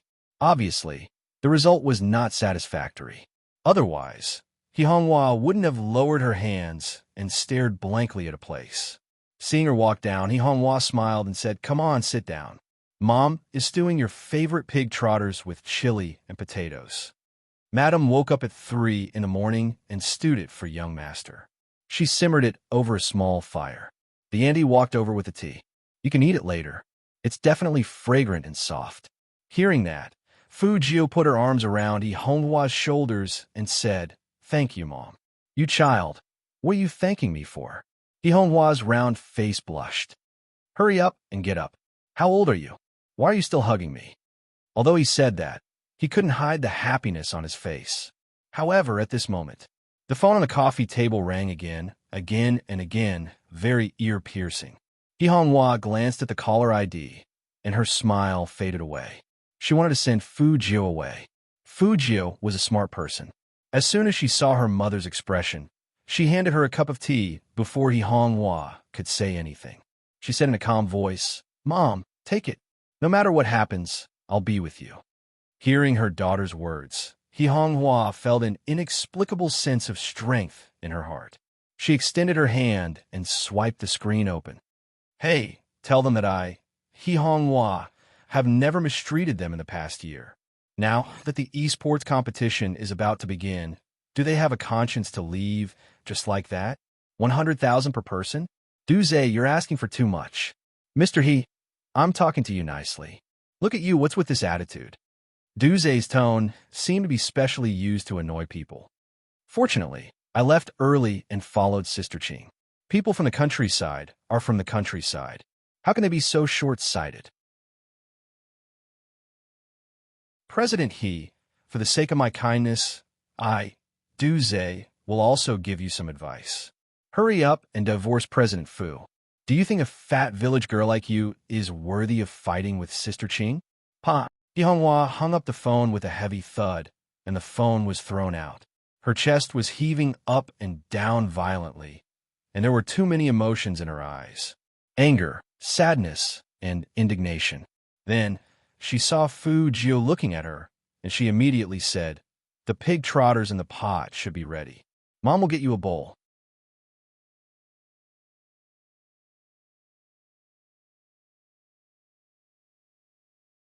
Chapter 30. He Honghua paused and did not speak. Fu Jio raised her eyebrows and looked at Chen Xiaodong, who obviously knew the answer. "Tell me, what's going on?" He didn't say anything unnecessary, just like the young master who had just woken up in the hospital that day. Chen Xiaodong was shocked. He couldn't help but say, "It's all because of that third." Fu Jio tilted her head. Chen Xiaodong walked up and said, "Young master, esports is a big project in Jiangxing now. The Qing Group is the leader. Every year, they select some people from the companies under them to join them. Not only do they have to be good at gaming, but they also have to be young enough to make money." Madam had taken a fancy to this, so she had spent money to hire some gaming experts from school. She had provided them with food and lodging and trained them for a year, just so that they could participate in this year's esports preliminary competition. As long as they could stand out in this competition, they would be selected by the Qing Group and signed as professional players. At that time, Madam would also get a lot of profits. However, at this time, the three groups of agents had poached all the talented players from the company. Now, there were only some ordinary players left in the company. If they continued to participate in the esport competition like this, they would only be eliminated. At that time, not only would the company lose a year's worth of investment, but it would also lose its business license. The third one did it on purpose. At first, Madam could still handle it, but later, young Master was fired. The third one told the partner of the company that, "Say what?" Fujio's voice was very calm, and she gestured for him to continue. Qin Xiaodong glanced at He Honghua hesitantly. In the end, as if throwing caution to the wind, he said, "They said that young Master likes men and won't be successful in the future." After hearing that, those people decided to withdraw their investments. Madam can no longer maintain the company. Hearing this, Fujio's eyes darkened. Her silver hair was bone-chilling. He Honghua said anxiously, "Joe, don't listen to Xiaodong's nonsense. People have to come up with a solution. Do you think your mother is so easy to bully? Don't worry, no matter how poor your mother is, I will make sure you eat and drink well." Mom.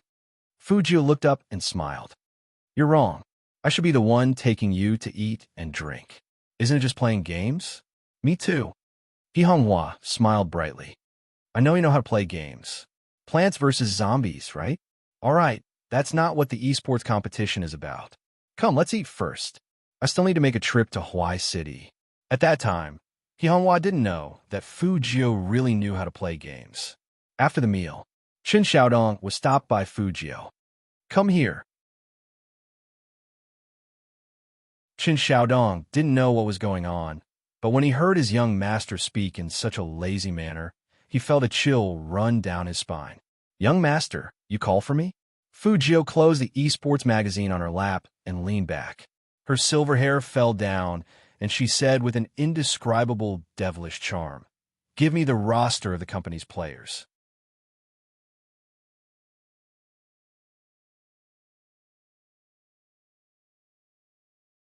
Chapter 31. Give it to me. Two very cool words. His voice was cold. Qin Xiaodong immediately turned around and took out some documents for Fujio. Fujio only flipped through 2 pages and went upstairs. Qin Xiaodong didn't know what his young master wanted to do. He listened carefully and heard the sound of the game. That's right. After Fujio got the player information, she logged into Hero and glanced at the rankings of all the regions. She put her finger under her chin and thought. Finally, she moved her fingers and opened her friend's page in the game. She sent a message to Qin Mo. "Almighty Qin, how have you been these 2 days? Have you been looking for me hard?" At this time, Qin Mo was still sitting in the company, having an overseas meeting. After all, he was in the business of online games, so it wasn't strange for his computer to be on. The atmosphere in the meeting room was extremely cold. A ding sound was heard.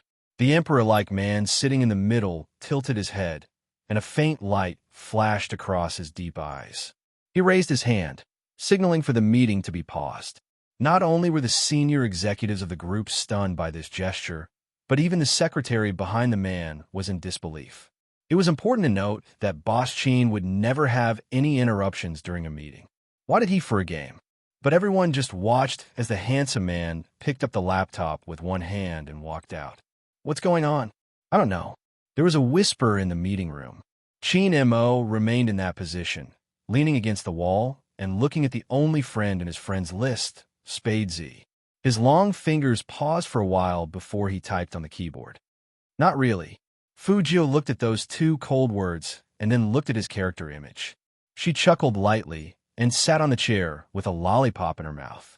She replied lazily, "Almighty Qin, it'll be hard for you to find a girlfriend in the future if you say one thing but mean another." Once again, Qin Mo had the urge to kill her. His deep eyes darkened again. His thin lips curled up slightly, and he sent a line of words. "You like lollipops, don't you? They taste like chocolate." Fujio looked at the computer screen, and her back suddenly froze. If she hadn't been in her own room, she would have suspected that someone had pressed a camera on her. But when she thought about it carefully, it was impossible for the other party to confirm that it was her. Otherwise, he would have called out her name long ago instead of mentioning lollipops. This man, it was one thing to have a devilish appearance, but he was also so two-faced. But how'd he know that she liked to eat lollipops? Could it be that time on the rooftop? Fujio's eyes flashed, and she laughed. Looks like I need to be more careful next time. Almighty Chin is indeed different from others. He was too difficult to deal with. Since she had to join the Chin group in the end, she might as well strike first. Look, we've been fighting for so many days. Even a dog would have feelings. Fujio continued to type. The weather has been good recently. I believe Almighty Chin already knows that I'm in Jiang City. What do you think, Almighty Chin? Are you interested in coming out to meet me tomorrow? Chin Mo looked at the pure silver laptop in his hands. He thought about many things that Spade Z would say to his question, or deny, or evade. But he didn't expect Spade Z to ask him out.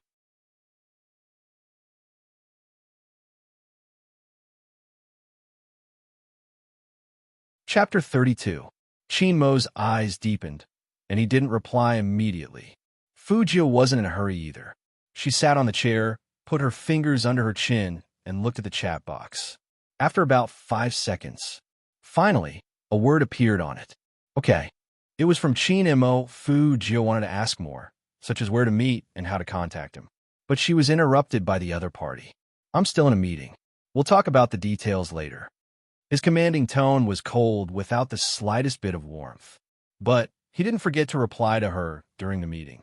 The Almighty really cared about her, didn't he? Fujio curved her thin lips devilishly. Okay, I'll wait for you. Chin Mo's eyes flashed over the words, I'll wait for you. He raised his hand and closed the laptop. The secretary followed behind him, his face full of disbelief. Did he see it wrong? Why did he feel like CEO Chin just smiled? By the time Chin Mo walked into the conference room, the executives had already stopped talking. But what was CEO doing during those 10 minutes? They were really curious. It looked like he was playing games. Since when did games become so attractive? Chin Mo didn't look at them. He walked slowly to the expensive leather chair, put down the laptop, crossed his legs slightly, and looked intimidating. Continue.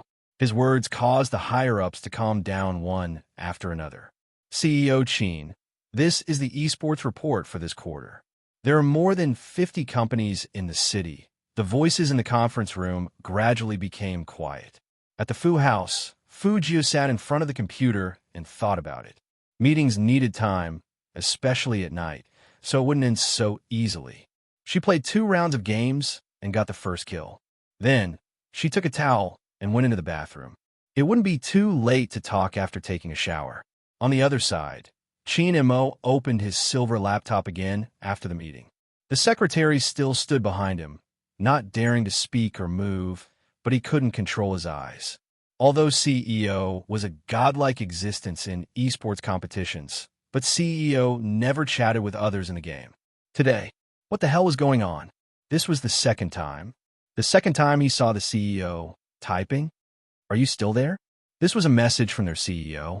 The other party seemed to be offline. He didn't reply. The CEO didn't move either. He just sat there with his legs crossed and looked at the laptop screen. Was the president planning to wait for the other party? The secretary felt that she was shocked again. What kind of person could make the president wait? Yes, I just want to take a shower. Fujio saw the message when she came out of the bathroom. She opened the message with one hand and wiped her hair with the other as she replied. Droplets of water flowed down her silver hair and slid down the side of her face, which was hard to tell if it was a female or not, and into her white shirt. She looked really seductive. Chin Mo sat in the huge conference room. When he saw the reply, he asked curiously, Are you a girl or a guy? Fujio paused, and her eyes flickered. Male. After replying, Fujio typed with both hands and added, What? Almighty Chin, don't tell me you've fallen for me? When Chin Mo heard this, his originally cold black eyes suddenly lit up with a terrifying flame. The secretary standing behind him could not help but cough violently.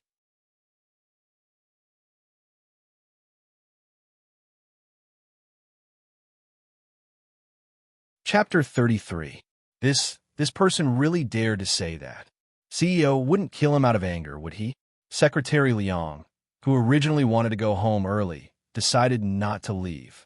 Watching CEO being flirted with was more interesting than watching TV at home. What a pity. As soon as he had this thought, Chinamo picked up his laptop and threw it at him indifferently. Since Secretary Liang likes to watch the show in the company, then stay here and work overnight. I'll check the results tomorrow. Secretary Liang, CEO, you can't be like this. Chinamo pressed the elevator button and walked into the team resting area on the top floor. He raised the corner of his mouth, and that smile slowly blossomed, like a peerless ice flower in the Arctic. Fujio saw that there was no reply, so she typed another question mark. Ding! Chinamo sat in front of the floor-to-ceiling window, opened his laptop, and saw this message. He typed slowly, I'm not interested in men, but if you were a woman, I would definitely let you have a taste of what it means to like someone. He typed the word like very hard. It was definitely not a pure meaning. Fujio understood what he meant, and she blushed inexplicably. She didn't want to fall out with him before they even met. Fujio cleverly changed the topic. When exactly are you free tomorrow? Morning or afternoon? Afternoon. 2 more words. Fujio thought that this man always spoke so little if she didn't provoke him. Fujio looked at her watch. Then wait for me after school. I have my last class at 6, so I can be there at 6:15. The Landing Cafe near university. See you there. After saying that, Fujio wanted to go offline. But she didn't expect that there would be another message from the other side. It wasn't warm at all. Fujio raised her eyebrows. Chinmo's eyes were indifferent. Why do you want to meet? I'm always being chased like this. It's annoying. After Fujio sent the message, she put down her towel and waited for a reply. Of course, she couldn't tell him the real reason online. Chinmo only replied with a ha sound. It was quite cold, and he obviously didn't believe her. Then, he typed another message. Tell me your contact information. Fujio also thought about this. She didn't want to leave her phone number, so she simply left her WeChat ID. Got it. The other party replied without a single punctuation mark. Sure enough, the words were like the person, arrogant beyond belief. It seemed that this godly CEO didn't want to continue chatting with her. As expected, girls were more popular in the game. But she had seen him anyway. When they went to the cafe, they could just say Chinmo's name. She was afraid that Almighty Chin would ask for a VIP room at a rich man's place, the kind that wouldn't reveal any information. That's all right. I'll use WeChat again. After making up her mind, Fujio turned off the game and went to sleep. She didn't have the habit of carrying her phone with her, so she didn't know that there were 3 WeChat friend verification messages waiting for her to verify them. On the top floor of the Chin group, outside the floor-to-ceiling windows, the lights of the entire city were lit up. Inch by inch, the shadows were reflected in Chinmo's bottomless eyes. He held a glass of red wine in one hand and looked at his phone screen. His eyes gradually turned cold. Why haven't you accepted my friend request yet? Good, very good.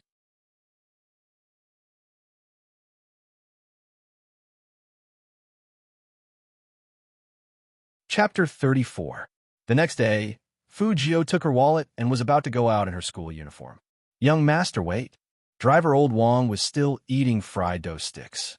I'll start the car now and take you to school. Young master seems to be up earlier than yesterday. No need, I'll skate over. Fujio stood in front of the door and pointed at the skateboard under her feet. Driver Old Wong was surprised. You're not taking the car? Uncle Wong, you don't have to wait outside anymore. It's autumn, and it's getting colder. You're old, so I can go by myself. As she said this, Fujio's figure disappeared, leaving only her lingering voice. Driver Old Wong froze in place. Was young master concerned about him? Old Wong knew Fujio's previous absurdity better than anyone else. He thought that young master was only trying to get some money from Adam, so he behaved so sensibly recently. Who would have thought that young master had really changed? She had changed so much that it made people feel warm in their hearts. 8 o'clock was the time when the school was the busiest. All kinds of luxury cars were parked at the entrance. This was not strange for Jiang City No. 1 Middle School, because most of the students here came from rich families, and it was normal for them to compare at this age, so they would ask their chauffeurs to take them to school. In the gap between the rows of luxury cars, a handsome figure dashed past. Vaguely, one could only see the dazzling silver hair. It was Fujio. Her left leg was on the skateboard, and she was wearing a big black headset on her head. Her school uniform fluttered in the wind as she bent her knees, revealing a part of her fair waist. The lines were so beautiful that many girls wanted to take out their phones and take a picture of them. So cool. I thought he was so cool when he was interviewed yesterday. Now he looks even cooler, skateboarding. What should I do? I think I'm going to change my love. Fujio, Fujio, as if she heard the girl's words. Fujio looked back and curled up the corner of her mouth. In an instant, countless girls fell for it. After this incident, everyone's opinion of Fujio had changed. Especially that female classmate, Shui Yao Yao, who didn't have a good family background. She officially returned to school today and requested to be in the same class as Fujio. When he saw Fujio enter the classroom, he immediately raised the steamed bun in his hand. My mom steamed this herself. She asked me to thank you. Because of Shui Yaoyao's action, all the students in the class looked over at Fujio and started discussing. Fujio definitely won't eat her buns. Where she gets a stomachache from eating something unclean. I know, right? Hey, don't tell me she likes Fujio. Gosh, why doesn't she look at herself in the mirror? She's just a big fat pig, and she dares to think about Fujio. Hearing these words, Shui Yaoyao bit her lip in embarrassment. She just wanted to thank him. She didn't want to cause him trouble. But she forgot that she was a joke. Thinking of this, Shui Yaoyao wanted to take her hand back. What she didn't expect was that the young man took off his earphones and suddenly leaned forward. He opened his mouth slightly and bit into the bun in her hand. And it's delicious. I haven't had breakfast yet. Thanks. Because he had just started speaking, his voice still sounded lazy and luxurious, coupled with his smile that seemed to be able to melt the first snow in the world.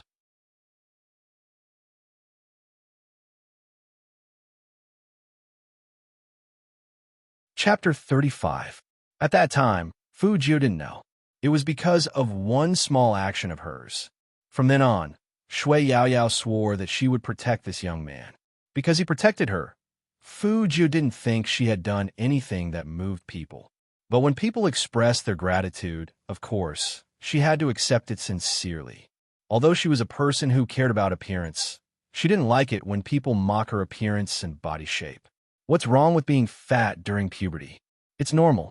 She went back to her seat with a fragrant bun in her mouth. Fujio turned on her phone. She was going to search for how to learn physics, which was her weakness after all. However, before she could open the web page, 5 verification messages appeared on WeChat. The first one was normal, just like the sender's style. I am China Mo. The last 4 were also normal. She was stimulated by the other side of Almighty Qin. Every single one of them was a cold, and it was extremely cold. Fujio admitted that she was in the wrong in this matter. But at that time, this man didn't say that he wanted to add her. Fujio paused and clicked accept. Thinking that they were going to meet today and work together in the future, she replied, I went to bed last night and didn't have my phone with me. I just saw your verification message. After sending the message, Fujio subconsciously waited for a reply. But there was no reply at all during class. Fujio, who was as cool as ever, quickly put this matter behind her mind. The physics teacher was teaching, and Fujio was frowning. Was she the only one who thought that this subject wasn't meant for humans to learn? Without the tablet, class became longer and longer. In the evening, the phone in her desk vibrated. Fujio took it out and saw that it was a voice message from China Mo. I'm in class, can't listen. She raised her hand and typed, very succinctly. He didn't reply again. Fujio didn't care. After 3 minutes, Chin Mo texted back, change the meeting place. I'll wait for you at the school gate. My car is easy to recognize, you should know. Fujio, she knew. Not only her, but all the teachers and students in the school should have recognized that top-of-the-line military Hummer. Not to mention Jiang City, there was not a second one in the entire 3 provinces in the Northeast. That car and the red license plate number were indicative of his distinguished identity. But if that was the case, wouldn't she have to get into his car in front of everyone? This time, Xiao Dong was going to go crazy again. Okay. She didn't care. Chin Mo tilted his head to look at the words on his phone before sitting up on the bed. He looked like he had just woken up. His dark eyes were still a little heavy, and his white shirt was half open, revealing the man's strong, honey-colored chest. Every inch of it was seductive and sexy, and it was enough to make one's nose bleed. He tilted his head. His hair, which had been trimmed to the point of perfection, slightly covered his eyes. Suddenly, he seemed to have thought of something and replied in a domineering tone, "Don't turn off your phone again."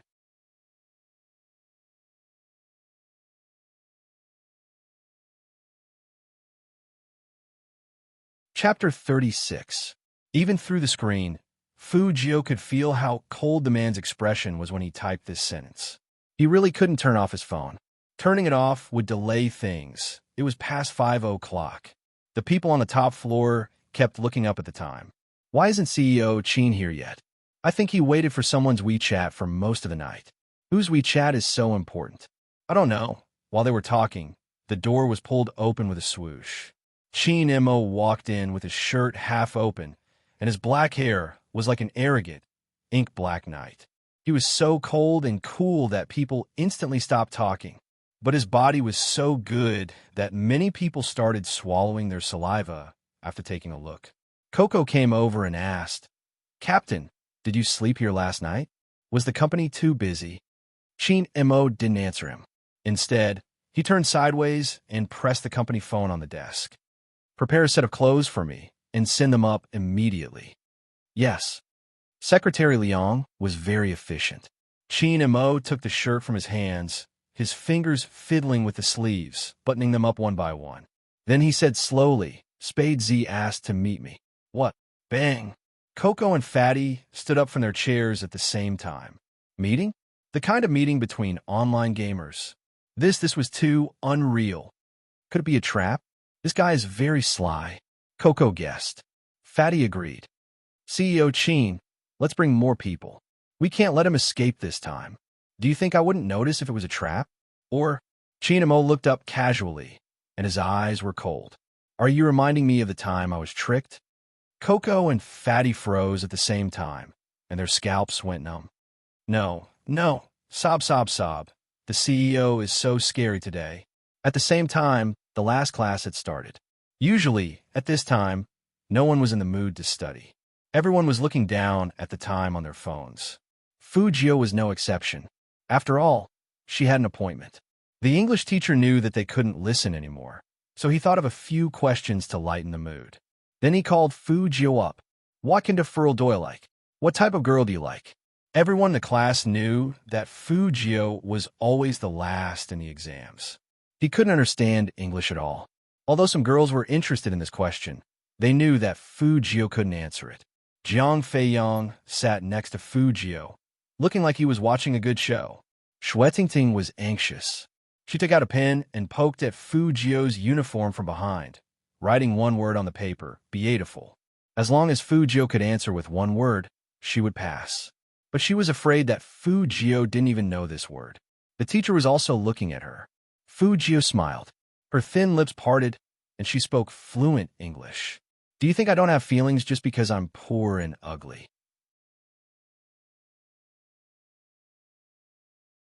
"If God had given me beauty and wealth, I would have made it as hard for you to leave me as it is now for me to leave you." Her voice had always been pleasant to listen to. Now that she was using an authentic British accent to slowly recite those sentences, it was full of exotic magnetism. Almost all the students in the class were intoxicated by it. This is... The English teacher was very excited.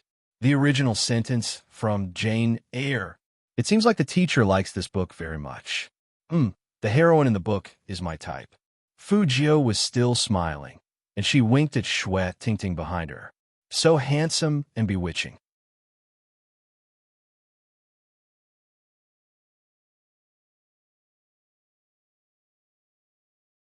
Chapter 37.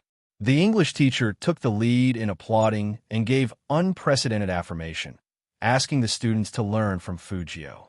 Jiang Feiyang's eyes widened. He originally wanted to see a joke, but he didn't expect to see this little weakling in the limelight.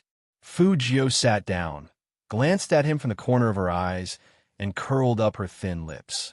That obvious mockery made Jiang Feiyong feel like his face was about to be slapped swollen.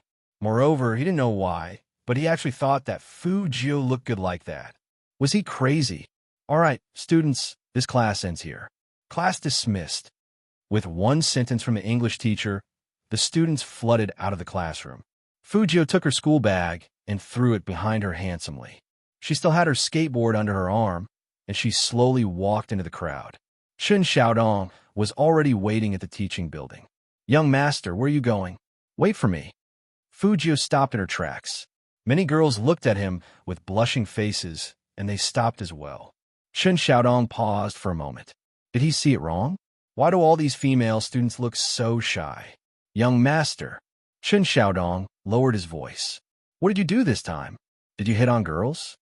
Fu Jio took out her phone and replied lazily, "No." "All right," Chun Xiaodong said seriously. "I trust you." "Then, young master, where are we going now? Are we going to Computer City to buy parts?" "I don't know why, but young master seems to be very interested in these things recently." Fu Jio opened WeChat and looked at the words, "I'm here." She smiled. "Before buying parts, let's go see someone first." Chun Xiaodong responded with an "oh," completely unaware of the next critical attack. "Who are you meeting?" "Chinamo." Fu Jio only gave him 2 words and walked away. Chun Xiaodong suddenly froze, and the corner of his mouth twitched. Even his expression was magnified to the extreme. "Young master, wait, calm down. Young Master Qin will treat you like a pervert and beat you into a bun." At the same time, at the gate of Jiang City, number 1 middle school, a pure black Hummer with smooth lines was parked on the side of the road like a fierce tiger. The license plate number was white with red letters, and there were bodyguards standing around the car. His aura was shocking, but even so, it couldn't stop the enthusiasm of the students. "It's Almighty Qin's car. Ah, I'm going crazy." Qin Mo was really popular, just like a superstar. As soon as he appeared, someone would pick up their phone to take pictures. No matter if it was a man or a woman, after seeing him play, no one would not love him. However, no matter how many people gathered outside, Qin Mo, on the Hummer, remained unmoved. He was sitting in the back seat. His nose bridge was straight, and his face was handsome. He looked like he was asleep. One of his hands was supporting his face lazily, and the other was resting on his long legs. His long and narrow eyes were slightly closed, and he looked very careless. But when his WeChat beeped, he suddenly opened his eyes. His eyes were as evil as the night, as though he could see through everything in this world. Qin Mo unlocked his phone, a line of words appearing on the screen. "I'm heading that way now." Coco, who was sitting in the passenger seat, also heard the sound, and for some reason he became excited. "I've been playing games for so long, but this is the first time I've met an in-game character. What does Spade Z look like? It couldn't be a burly man, right?"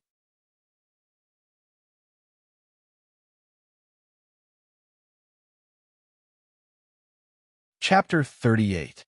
Fatty was also very excited, and his fingers tightened on the steering wheel. What kind of high school student could be this good? I really want to PK his hacking skills in person. Coco bit the rabbit's ear. Then I want to play games with him. Don't do that. It will make us look weak. Fatty patted him on the shoulder. Bring out your online celebrity aura. Isn't it just a game meetup? Coco snorted. You sound like you're calm, but your hands are still shaking. It seemed that CEO was calmer. The two looked at each other, and they couldn't help but look at the rearview mirror at the same time. CEO, Captain, should also be seeing someone in the game for the first time, right? Who would have thought that the cold CEO would actually agree to a game meetup? But if that guy was Spade Z, then it wouldn't be strange at all, since the Hummer didn't leave. The school gate was already surrounded by students. This was the scene that Fu Jio saw when she came out. Everyone was tiptoeing and looking in the same direction, and their excitement was all expressed on their faces. Some girls couldn't help but cover their mouths the moment Qin Mo opened the window. Qin Mo looked out the window, and his dark eyes scanned the crowd inch by inch. Spade Z would come out in a moment. As soon as he thought of this, His usually indifferent thin lips revealed a playful expression that he had never shown before. Ha! He tilted his head and lit a cigarette. His arm was casually resting on the outside of the car, and his fingers were playing with a limited edition Zippo lighter. His black hair was a little messy due to the breeze, and his godlike handsome side profile was enough to make people scream. Ah, young Master Qin, young Master Qin. Chun Xiaodong, who was behind Fujio, was stunned again. He didn't expect that young Master Qin would appear in front of them right after he said he wanted to see young Master Qin. It was like God was torturing him. He had to hold young Master back and not let him do anything stupid. Fujio looked at Chun Xiaodong, who was standing in front of her, and raised her eyebrows. Young Master, Chun Xiaodong tried to persuade him. Look, there are so many people here. It's not a good time to go. Besides, young Master Qin rarely shows up at school, so he must be waiting for someone. Let's not join the fun, okay? What if he was expelled from school again? Madam must be very sad. Fujio laughed. You know he is waiting for someone, but do you know who he is waiting for? Who? Chun Xiaodong was at a loss. Fujio's voice was deep. Young Master, to be honest, you can't be so whimsical. This time, Fujio didn't wait for him to finish. She shot him a sharp look. Then, he reached out and pushed away Chun Xiaodong, who was shivering from head to toe. He put on his headphones, clamped his skateboard, and strode toward the black Hummer surrounded by the crowd.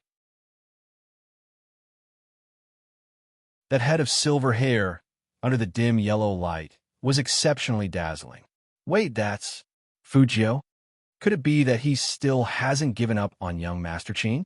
No, I just fell in love with him. Let's make a bet. If young Master Qin sees him, he'll definitely tell him to scram.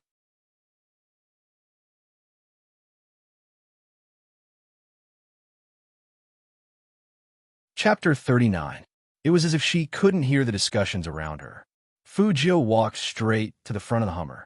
Even the corners of her mouth curled up into a smile. The bodyguard immediately reached out and blocked her way. Last time, it was this young man who suddenly appeared and threw himself into the CEO's arms. This time, he appeared again. Was he treating them like decorations? Facing such a block, Fujio didn't show any fear. Instead, she raised her eyebrows, and there was a playful smile on her lips. Chun Xiaodong, who was in the crowd, let out a sigh of relief. It was good that young Master Qin's bodyguard was here. He wouldn't let young Master pass, so he didn't have to worry about young Master Qin. Coco, who was sitting in the car, also recognized Fujio. It's him. Fatty was busy with the computer last time, so he didn't know what was going on. Who is he? I think he's the gay who has a crush on Captain. Coco said this and found Qin Mo looking at him, so he immediately changed his words. No, I mean he's a crazy fan. Yes, very crazy, and his way of expressing his love is a bit special. Hearing this, Fatty looked quite disappointed. Oh, then he can't be Spade Z. Fujio saw that the other party didn't have any intention of opening the door, and Shinamo seemed to be looking down at his phone. She opened WeChat and sent a message. Almighty Qin, tell your bodyguard to move. Shinamo suddenly paused and raised his head subconsciously. His eyes met the familiar figure outside the car through the bodyguard. Under the dusk, that person was holding a skateboard in his left hand and a phone in his right. His school uniform was unzipped, and he was wearing a beige t-shirt. His eyes were black and white, and they were hazy. The light shone down on his silver-haired eyes, and for some reason, there was a hint of seductiveness in them. Chinmo's pupils shook violently. Then, his deep eyes narrowed dangerously. Fujio saw that he saw her, so she shook her phone lazily. Chinmo didn't let Fujio get in the car immediately. He flicked the cigarette, but with his slender fingers, lowered his eyes, and sent a message. The one outside, is that you? After Fujio saw the message, she couldn't help but raise her eyebrows. So the people in Almighty Qin's family are counted as one. This time, Qin saw Fujio reply to his WeChat with his own eyes. At this moment, there was a faint cold light in his eyes. Get out of the way. Let him come over. What? Coco was so shocked that he bit off the rabbit's ear. The bodyguards looked at each other and froze in place. Even Shen Xiaodong's eyes widened in disbelief. He actually let the young master pass. The surrounding students covered their mouths in disbelief. Fu Jiu raised her hand and patted their shoulders. I told you that your CEO was waiting for me. Why don't you believe me? The bodyguards immediately turned around. They wanted to prove it to their boss. They didn't believe it was true. Let him come here. Qin Mo repeated his words in an indifferent tone. Coco turned around in surprise. Captain, don't be like this. Even if that person hugged you before, you can't just beat him up because you want to, especially in public.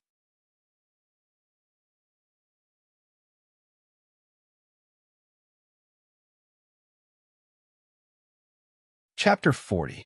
Qin Mo frowned as he watched Fu Jiu's face, which looked like it had been kissed by God, get closer and closer to him. She smelled so good, with the smell of candy. The young man's light pink lips, which were perfect for kissing, were right in front of him with a teasing smile.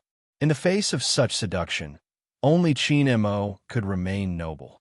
His eyes curved into a smile, and his eyes were full of warning. Don't get so close to me when you talk. Get in. Fu Jiu was a little surprised, thinking that he would blush or something. So boring. Almighty Qin was indeed not easy to deal with. But it was only interesting when there was a challenge. She would try breathing into his ear next time. Let's see if he would always be so indifferent. Fu Jiu found something interesting to do. Coco and Fatty, on the other hand, widened their eyes as they listened. What did they just hear? Captain actually said to let this gay get in the car. Fu Jiu knew what these two were thinking. As soon as she sat down, she curled up the corner of her mouth. Hello, let me reintroduce myself. I am Spade Z, Fu Jiu. It would have been better if she hadn't said that. As soon as she said that, Fatty almost skidded on the steering wheel. Spade Z. Not only him, but even Coco's face also cracked in an instant. No wonder Captain paused for a second. Who would have thought that a gay nouveau riche would be that cool Spade Z? The setting shouldn't be like this. One had to know that among the students interviewed, the first person they eliminated was this gay. Was this a joke? Or was he still dreaming? Or was this gay pretending to be him? No, he couldn't be pretending, because he saw Captain talking to this guy on WeChat. But this was too unreal. I imagined Spade Z to be a burly man, Coco said listlessly. Fu Jiu raised her eyebrows and smiled wickedly. I'm really sorry that I didn't grow up to be what you imagined, so I can't overpower you. Coco, Captain, now I believe that this guy is Spade Z. Coco clenched his fists. Can I beat him up? Spade Z was asking for a beating the moment he opened his mouth. This was definitely Spade Z's style. He recalled the first time he saw this guy in the game. He was so cocky that he didn't even add him as a friend. Other than the captain, no one else had his contact information. Fu Jiu smiled. You want to fight? Sure, but I'm afraid you'll cry after the fight. Coco's face turned red from being teased, but he couldn't argue with Fu Jiu. He could only look at Qin Mo and blurt out, Captain, you were the one who recruited him. You should control him. Fu Jiu was stunned by his words. Why did she let Almighty Qin control her? Are they close? They had only seen each other a few times. Didn't they just exchange WeChat messages? But Qin Mo turned to look at her without warning. That well-ironed suit and noble side profile were very much in line with his identity as a CEO. He indeed had the disposition to manage people. Then he put down the esports magazine in his hand and said to himself in a calm tone, Don't bully children. Hearing that his captain was standing up for him, Coco immediately raised his chin like a cat. But on second thought, wait a minute. Children? The corner of Coco's mouth twitched, and he felt wronged. Captain, are you really helping me? Aren't you bullying me with Spade Z? This is only your first game meetup, and you're already so biased. Fortunately, Spade Z wasn't a girl. You're tuning into the Romance Rendezvous YouTube channel. We're so grateful for your support, and don't forget to subscribe to join us on this incredible journey through captivating stories. Your generosity through donations truly makes a world of difference, as it's the primary source of revenue that allows me to expand and enhance this channel for you. Thank you from the bottom of my heart for being a part of this adventure.